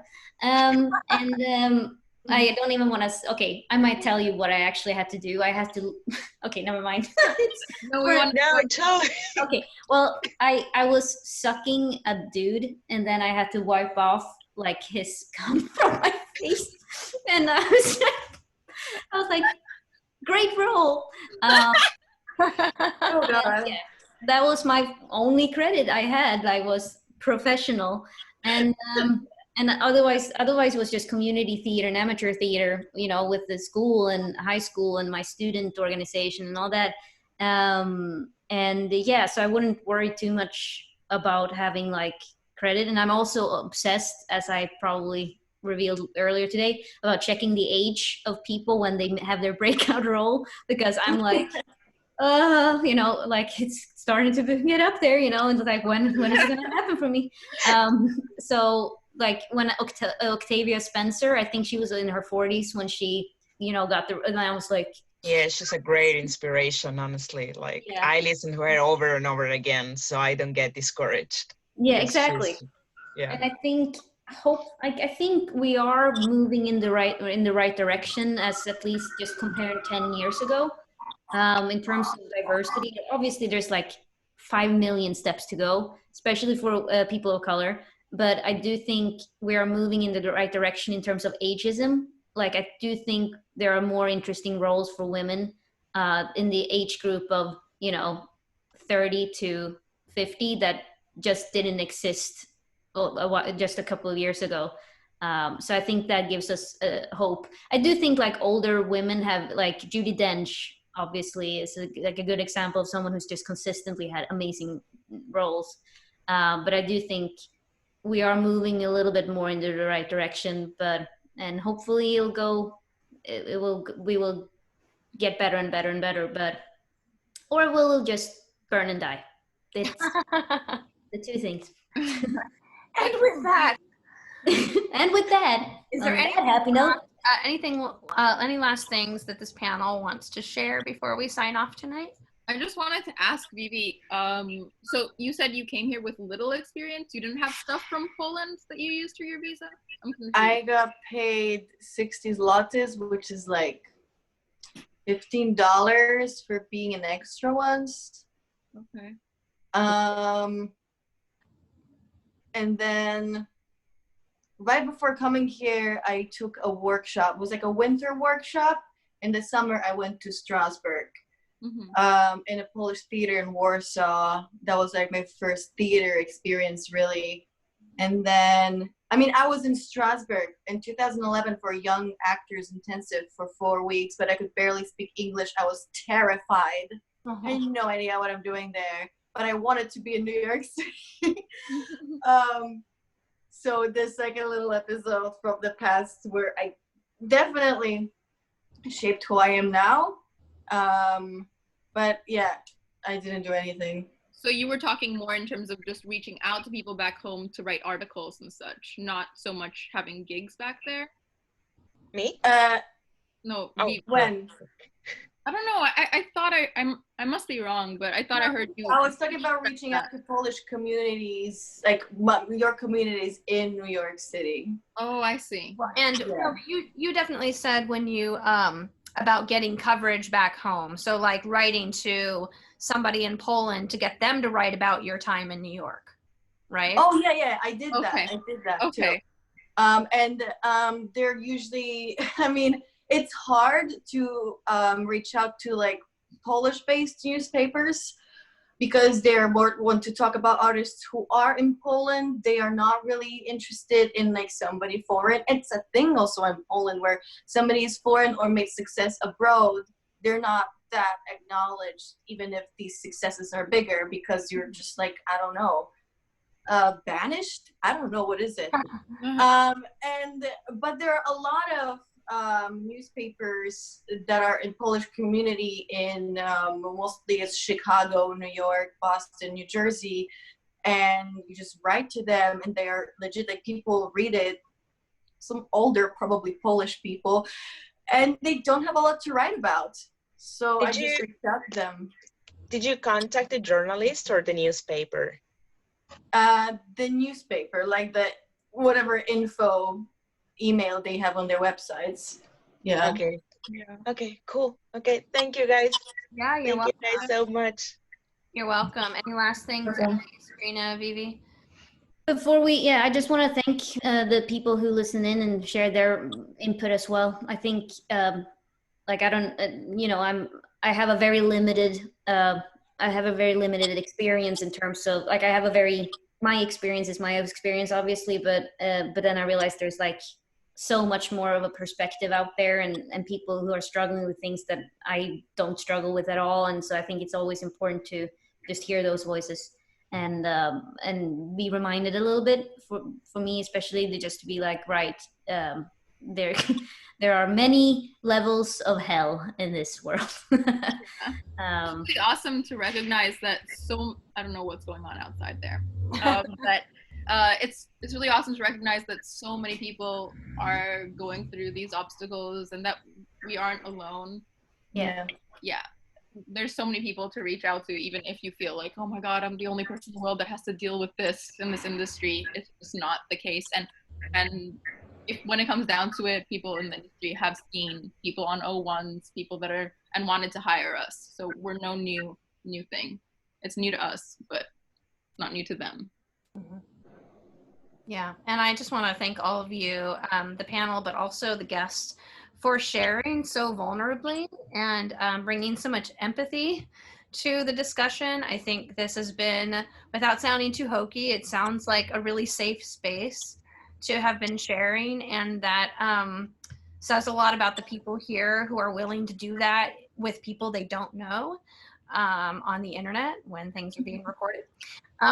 So I just want to thank you all, and I will be in touch via email, and yeah, we appreciate it. Thank you so much, guys. Thank you, everyone. Have a good night, everybody.